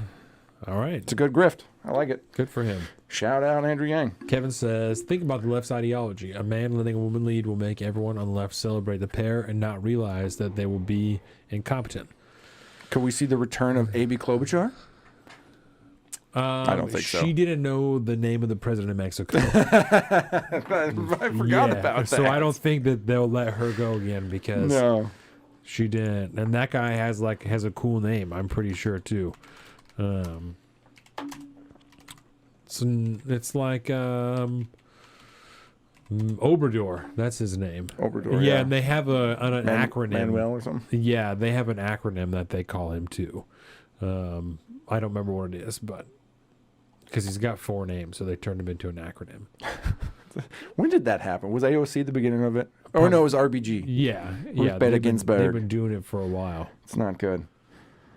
That's so bad, dude. I just Google searched like top female Democrats, and the articles I'm getting are from like 2018, 2016. Nobody's talking about that shit right now because they got nobody. That's because the tops would be people in the squad, you know, and you definitely can't run AOC for president. I mean, I think she's too young still, but yeah, I think so. Even if she wasn't, can you imagine her and Donald Trump on a stage together? He would cut her in half with a machete. I mean, he would absolutely murder her on stage. I mean, we elected Barack Hussein Obama. How about Ilhan Omar? I think she's too young too, but And she's very unpopular. Yeah, people hate her.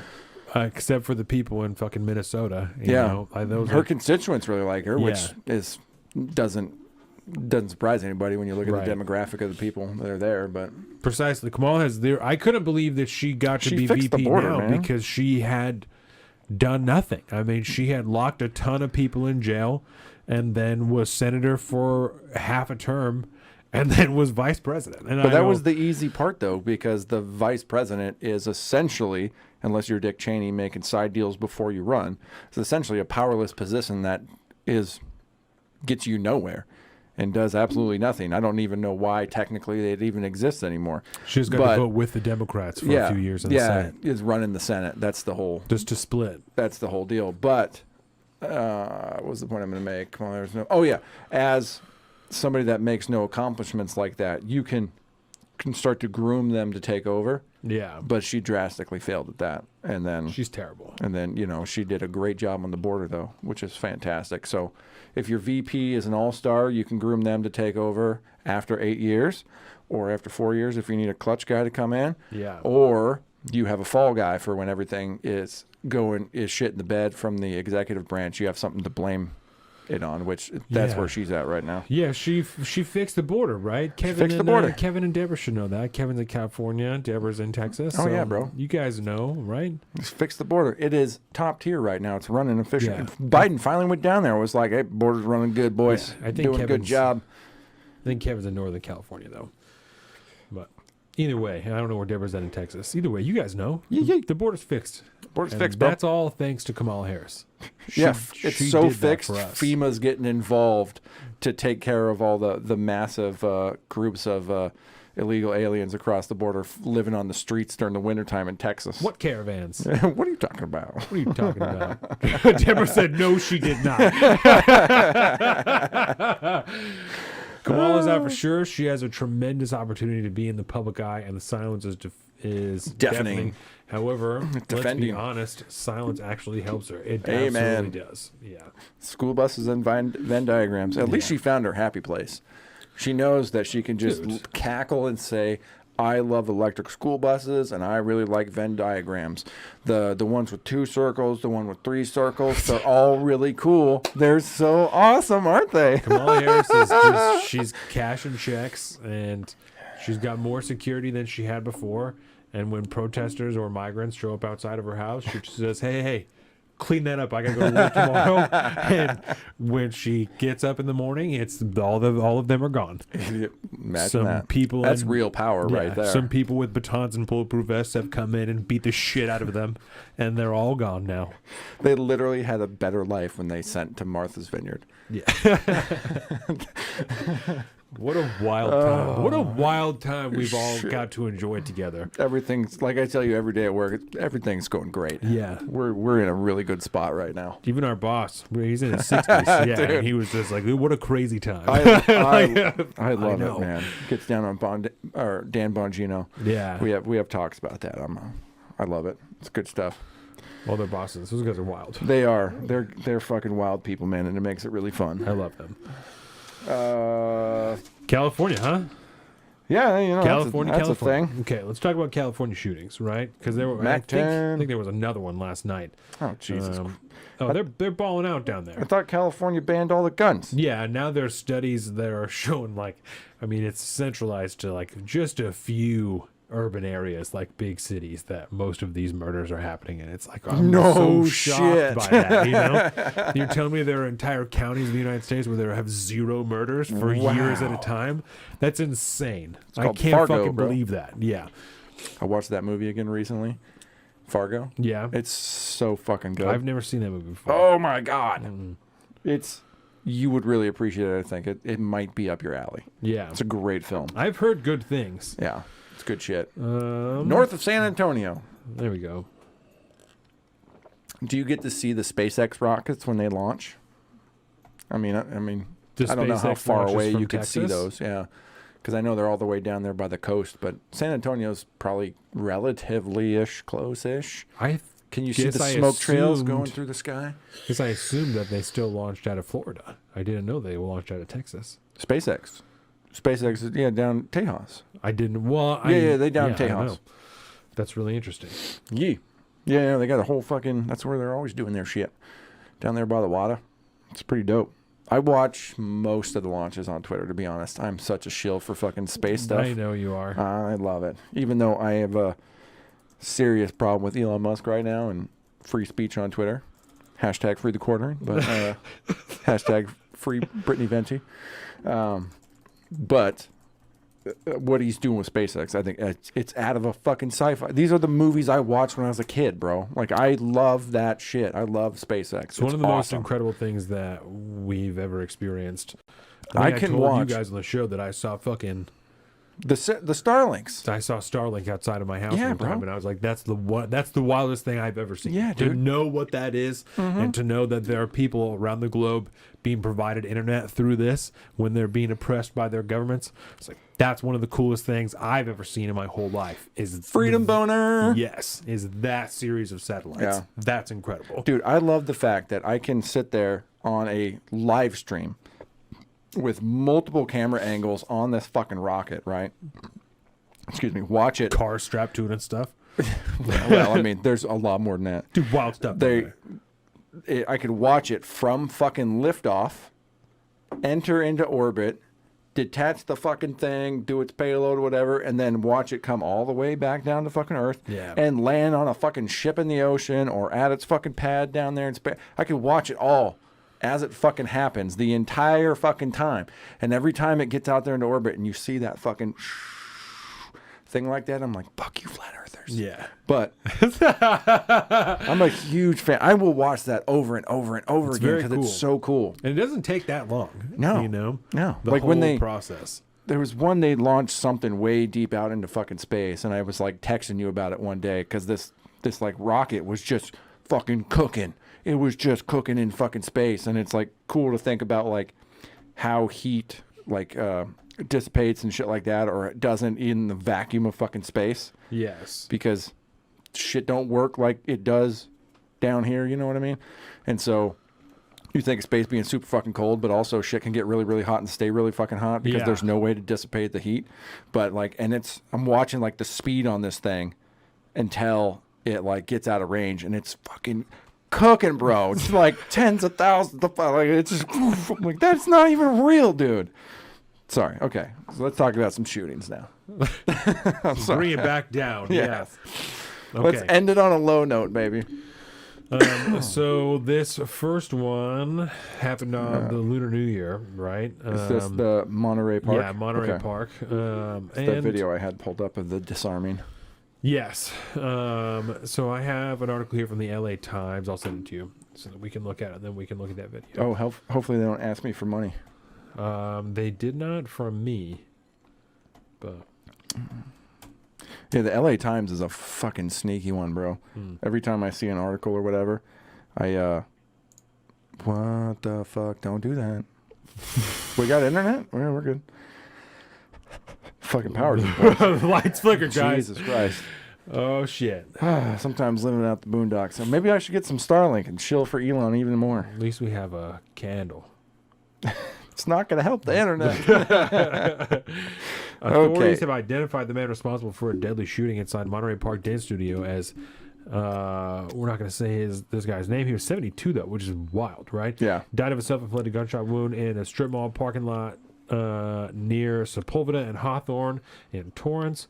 We are not clear of the motive, of course, because he's dead. Two law enforcement sources say the suspect recently showed up at the Hemet police station saying his family was trying to poison him. The investigation continues. We want to know how something this awful can happen. So this guy walked into the Star Ballroom dance studio and he killed 10 people, and then he went into a different dance studio, right? The Lili Ballroom and Studio near Alabama. The suspect walked in there probably with the intent to kill 2 more people, but the community members disarmed him, took possession of his weapon, and the suspect ran away. So then he got into a cargo van, and there he was leaving. Eventually, they found him parked somewhere, and he had killed himself. So there is a video that we have here because we want to talk about the weapon and stuff like that, and kind of the way that this information rolled out, and the way that it was discussed, because obviously firearms are a big deal here, and of course the liberty and freedom aspect of this is let's watch the video first and then we'll talk about the way it was described and stuff. So this is him being disarmed, and look at the weapon, right? Because they had said, the police said that it was a magazine fed semi-automatic assault pistol. Yes, magazine fed semi-automatic assault pistol. So that was quick. Yes. So I thought, the guy's 72. Yeah. You know? So I thought when I first saw it that it was an Uzi, right? An Uzi 9mm submachine gun. Like, that's some shit that he bought off the streets of California that he's walking in to do this with. I guess we can look up Let's see. Palmetto State Armory. We can just go on there and we can look up Uzi and we can see if they still make a civilian version of it, right? It's so 1980s, dude. Yes. So 1980s drug movie. The whole Uzi fad, I'm so glad is over. What a worthless fucking piece of machinery when you think about it. Okay. I mean, it's for close quarters spray and pray. It's about the best it's good for. Yeah. Okay. So you can still buy an Uzi made by IWI, and they make some shit, some pistols and stuff like that. It's going to be semi-automatic. It's 4.5 inches, right? It's this type of thing doesn't make a ton of sense. No, at that point, it's just a pistol. These weapons are not practical. And It's a big, heavy, clunky pistol. That was only ever the purpose of it, was that they were submachine guns. Yeah, used by like the IDW, I believe, the Israeli Defense, or IDF, the Yes. Israeli Defense Force.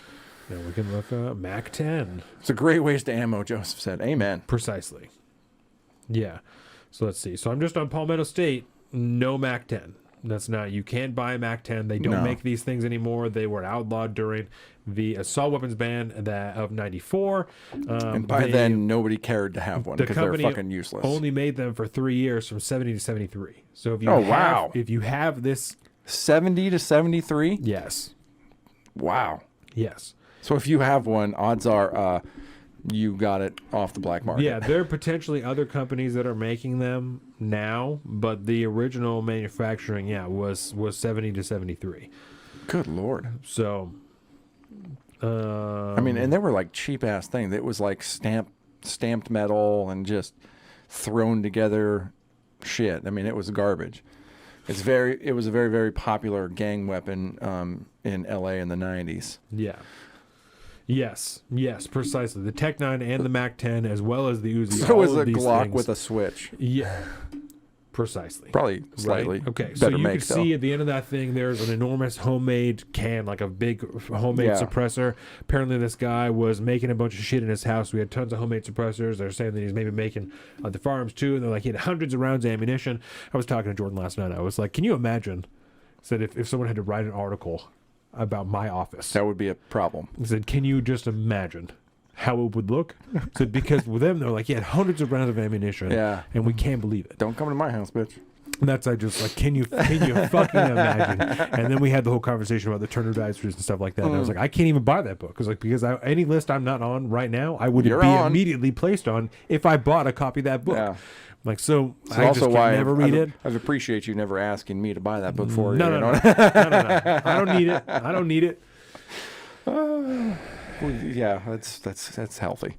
Yeah. Okay. So, like I said, the police department or the sheriff said that the gun that was used was a magazine-fed semi-automatic assault pistol.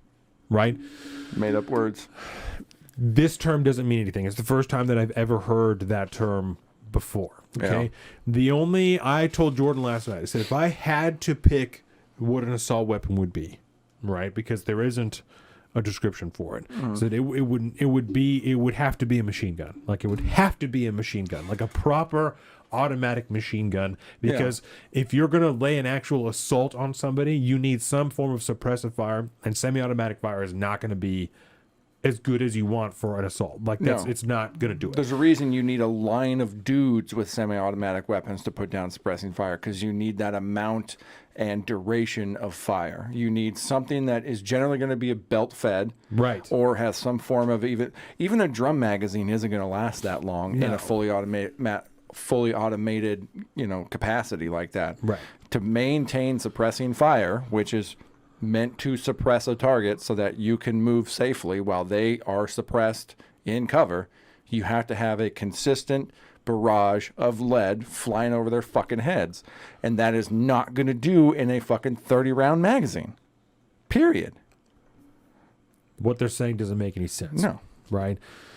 So this, for me, is paired with this recent discussion like we talked about with the ATF and the pistol braces, because the first thing that I thought of when I heard that description is, Oh, so Could be they're a talking spoon if you about assault someone with it. the first thing I thought is, so they're talking about like an AR pistol. This guy has an AR pistol, and now it's a semi-automatic assault pistol because now these things are really short-barreled rifles, and they're this whole. That's deal. what I initially thought too when we were talking about it, because they had just kind of came out with that NFA rule and stuff. I was like, oh, this is them trying to say this dude had a short-barreled rifle. Yes. Turns out no, but It's still not clear whether or not this particular weapon was automatic or semi-automatic. We're still not clear on that. If this is an automatic MAC-10, this thing has been around for decades, right? And if that is the case, then I believe it's being built this way because California doesn't want anybody to know that there are fucking decades old automatic weapons still floating around their streets that they have not been able to get a goddamn hold of by now. That's a good point. There's no way that thing is registered to somebody under the NFA, right? It's just been still hanging out ever since then. It probably has bodies on it before that guy had it. Yeah. So it could have come in illegally from China too. I mean, let's face it. There's Certainly. a massive illegal Chinese migration situation in particular the Bay Area in California. It's Certainly. massive, and in Southern California, in LA, there's a massive situation there, particularly around like organized crime. Yes. It's a massive problem. Where do you think most of the fentanyl and shit gets in? It doesn't Right. just come across the southern border.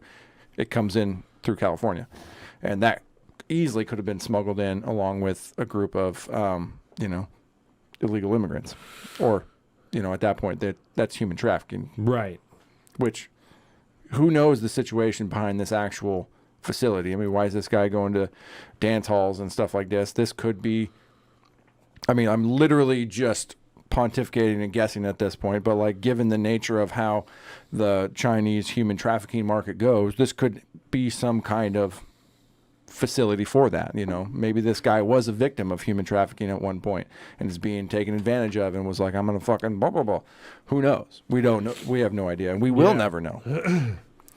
But just this thing is not just as simple as it might appear to be in the general narrative, obviously. Right. So, End of the day, that guy that took the gun from him is a hero. Shout out to that dude. Stay strapped. Fuck California. Let's talk about this second shooting. the next one. Right? The second one was in Half Moon Bay. And sorry, I gotta pull up my fucking article. And this was it was a farming facility of some sort. Yeah, it was two different farming facilities. And I'm going to send you this article. This one's from USA Today because it was written so fucked up. And that's why I want to talk about it because We support the idiocy and what's the right word? Mediocrity of the mainstream media. yeah, it's a particularly bad look. The Half Moon Bay shooting was a 67-year-old guy. He killed 7 people at 2 different mushroom farms, and he used a semi-automatic handgun. They called this one. I was on NPR. They said it was a high caliber handgun or a high powered handgun. That's what it was. A high powered handgun. High powered. Yeah, I can't find what type of weapon it was, so I don't know. But I said, unless this guy's using some type of fucking snub-nosed 44, I don't know what else we're calling a high-powered handgun. Like, I know. It's got to be to me, like high-powered in the realm of pistols is 45 caliber up. You know what I mean? And that's a select few. In which case, the gun that I carry every day would be a high-powered handgun. I mean, the 10 millimeter is just a larger version of the 45. That's a body stopper. Yeah. Let's put it that way. It's not going to poke holes in them. It's going to stop somebody. That's hoe shit. Okay. So let's read this.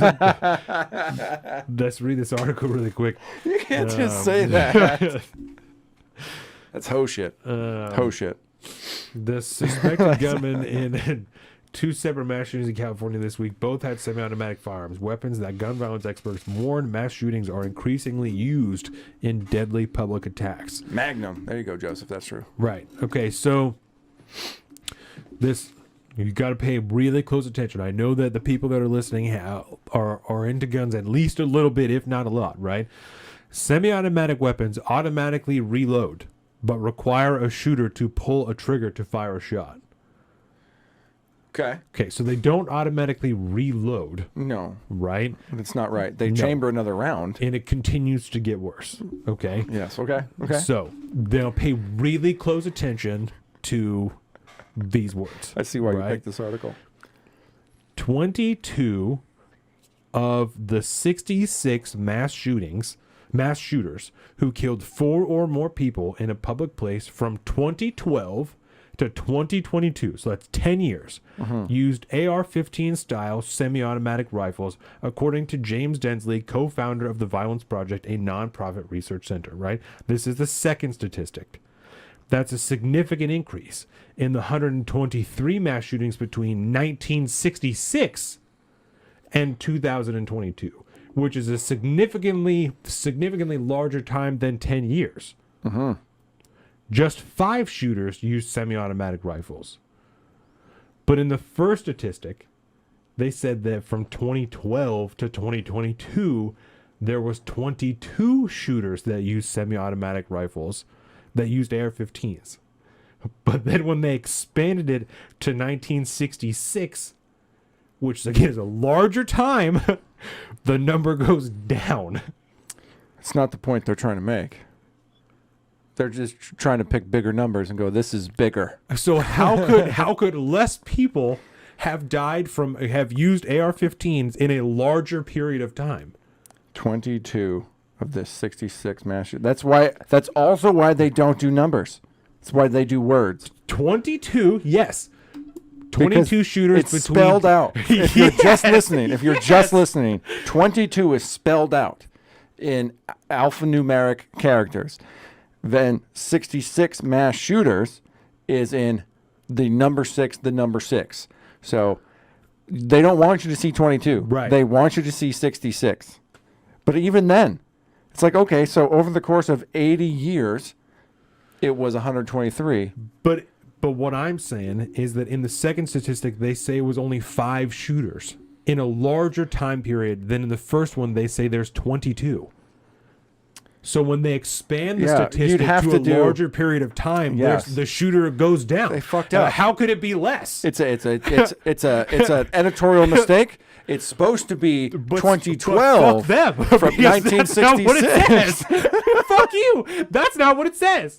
Because if they wanted to make the point they want to make, they have to stop at 1966 at where they begin the first statistic at 2012. Yes, but they carried all the way through because they're assholes. Y'all and are they a bunch don't of dumb know motherfuckers. what they're talking about. Well, actually, Densley is he is the co-founder of the Violence Either Project. that guy's okay? an idiot or they're terrible at writing articles. Either way, fuck I would say them. little column A, little column B in this Yes. situation. Yes. Yes. Derek Brooks used an SUV, 6 dead. Hey, you know what? That SUV killed a lot of people, all right? Nobody was driving that thing, all right? That was just an SUV. It was an assault SUV. That's right. That's right. Like Faceless, the assault vehicle. nameless van. Yeah. That was months before they actually were like, okay, well, here's the dude. You know, you could see him on the fucking somebody's Ring doorbell or whatever. Yeah.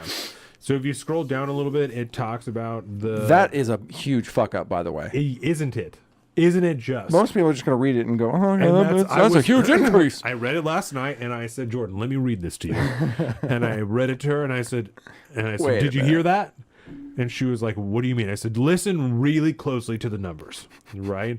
And so I said the same shit that I said to you. I said, so the scope of time goes up. I said, but the number of shooters goes down. And she said the same thing you did. I said, I don't give a shit. Fuck them. Yep. I said, that's their own mistake. What it says in this article that they have printed and left up for publishment, because this was up on the 25th. It's been 3 days now, and it still says this. Oh, yeah. Right? Fuck you. Yep. You're wrong, even more wrong than you would be before. You're wrong as shit now.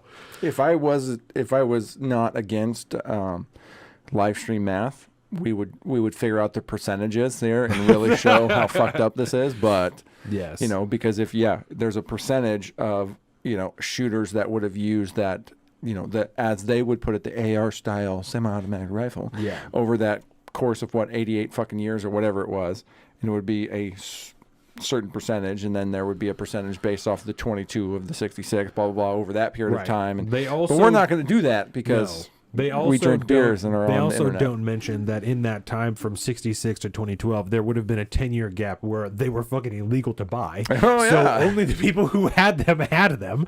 So there's a whole 10-year period where probably not that much shooting really happened with ARs. That's true. Yeah. So in lower down, they talk briefly about Half Moon Bay and Monterey. And so you can see how much they know about the Monterey Park shooter, who is dead, Yes. and then A how little they know about the Half Moon Bay shooter, who is One single still paragraph. alive. And a lot. Wow. We got 4 bullet points. The guy from plus Half an Moon Bay introductory is paragraph. still alive. They arrested him. He's in custody right now. He said he wasn't in his right mind. Why do we know such little about him and such an exceedingly high amount about the other guy from Monterey Park? Because active investigation or something, perhaps. It's all just bullshit. But, they can come up with any number of excuses. Authorities were still investigating where the weapons came from Monterey Park.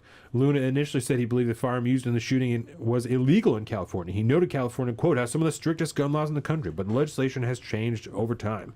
Right, so that leads me to believe this was an automatic MAC-10, and it has been rolling around for decades now, and this guy still got his hands on it and was just fucking using a Saturday Night Special. So, tell me, I know that you guys don't believe this, but tell me, how in the fucking world, if California still has this shit rolling around, is any more gun laws going to make anybody follow the goddamn law, right? This guy who's already intent on breaking the law because he's making cans at his house, he's making guns potentially at his house, he's doing whatever. Obviously, I don't care about that, right? But he's breaking California law, so he's already breaking the law. There's another law that says this gun that you're going to use to commit murder, which is against the law, is illegal to have.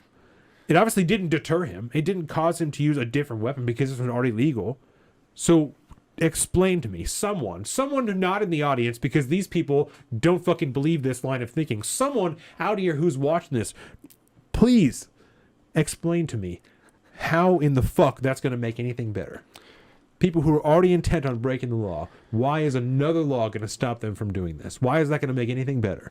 Hell yeah, we're going to take your assault weapon. That'll fix it. These things have been illegal in California for years now. Years. Still rolling around. It's still there. How?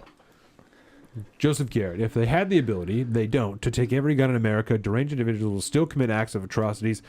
We would have more problems, not less, I guarantee it. There's a shitload of people get stabbed in the UK every year. Shitload of people. All the time. No guns, ton of knives. Except for the people who are law-abiding and can't carry fucking pocket knives to defend themselves. Good people will be the only ones hindered with gun control because criminals never break the law. Amen, Deborah. What you're saying, Joseph, right now is the very reason we're going to get demonetized. Is the very reason that in Washington State, give me this camera right here, where these are no longer legal, this is what is in my gun. This 15-round magazine. Because why in the hell would I put myself in a compromised position or my family for our own safety? Because there are people out there who want to do me harm, who want to do my family harm, who want to do other people around me harm, who aren't going to follow that law. You got me fucked up. These magazines have been illegal for like a year now. I don't know. I don't think, ever provided anyone guidance because when I reached out to try and find out, they didn't have any guidance on how this would be. They're grandfathered in, so we're allowed to have them. But, I assume that it would be taken from me if I were to be pulled over and asked about the magazine and my gun. I assume that it would be taken from me, confiscated by the law. But like I said, how can I, as a responsible father, put myself and my family in a compromised position as far as our safety goes, because there are other people who want to do us harm that aren't going to follow the law, that probably have an even fucking longer magazine than the one that I have in their pistol. Right. The law couldn't even protect Paul Pelosi, all right? No. And there was no guns involved in that situation. But it would have solved it. Well, what a fucking high note. Do not comply. That's Do what I not have to say comply. about that. Nope.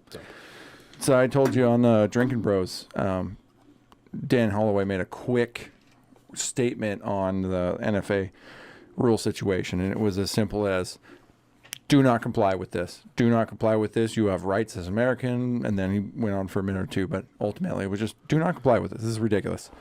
You have rights. Don't let the government take them away from you. Yeah. Precisely. Amen. Memphis police disband unit whose officers were charged in Tyree Nichols' death. What's the unit? I don't know. Does it say in the article? Let's see. Because that's the big question I wanted to know. It's like it seemed like they were some kind of specialty unit. Why are they doing fucking traffic stops? Yeah. Same kind of unit that hemmed me and this fucking chick I was dating up one time in New York. We were just sitting in the car. The so-called Scorpion unit. The Scorpion Oh, unit. Shit. Yo, come on. You guys aren't fucking Navy SEALs, bro. Right. You're cops in Tennessee, Memphis, Tennessee, and you're the Scorpion unit. I'm just trying to see if it says what they did. What the Scorpion unit did, not what the officers did. I suppose I could probably search this too. Memphis Scorpion unit. Yeah. What was the Memphis Police Scorpion unit? ABC News. Let's pull this up and we'll just read it. The now deactivated police task force at the center of the Tyree Nichols death. Okay, what was the Scorpion unit, which launched November 2021, encompassed 40 officers split into 4 teams who patrolled high crime hotspots throughout the city, and the police department announced at the time. If you scroll up, it says what it stands for. The Scorpion unit, which stands for Street Crimes Operations to Restore Peace in Our Neighborhoods. I fucking hate the government so goddamn much. We're not trying to be cool. We didn't just like pick a cool name and be like, okay, let's make an acronym out of this. No. You pieces of shit. This is really what think tanks do right here. Yes. They okay. How to sell this. We want to call this team the Scorpion Unit. I need an acronym for Scorpion so we can sell this to the public. There was probably some selling point about like how scorpions don't strike unless provoked or some shit like that, you know? Yes. I bet there was, and then these guys ended up beating to death a man on the street. Yeah. Yeah. Yeah. I don't know much about that whole case, by the way. All I saw was the video, but like, you know, was there like he was supposedly pulled over for like reckless driving? Which yes, was a thing. And then he ran and was pursued. Oh, and then they just beat him to death. And then just more and more people showed up. I don't know why at any point in time there was fucking 5 people that needed to handle one guy, but yeah.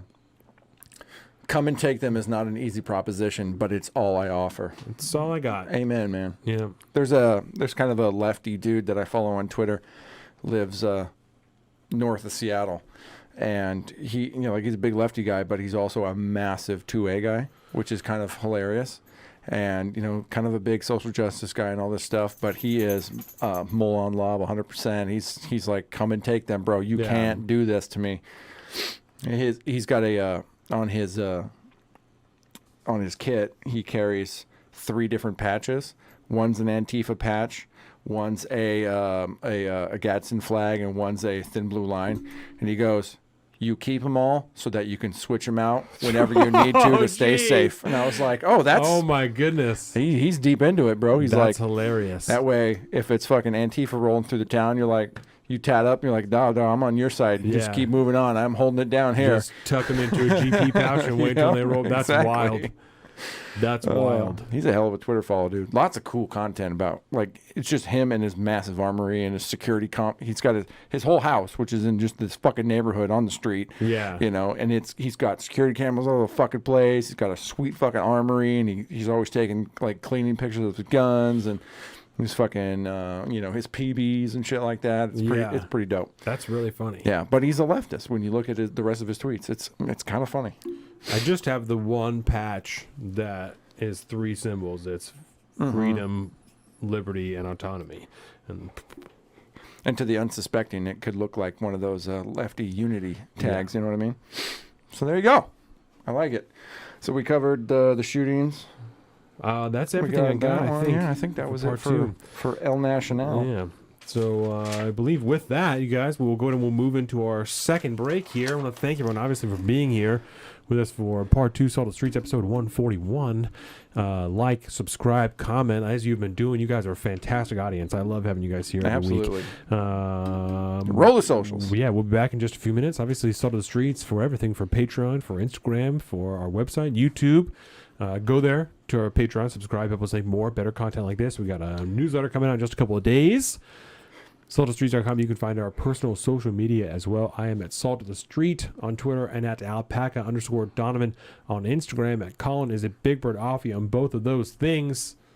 I'll get it eventually. That's right. We'll be back in just a few minutes. Thank you guys very much for staying with us. Peace. Welcome to the Salt of the Streets, coming at you every week with this food for thought. Hope you ready to eat every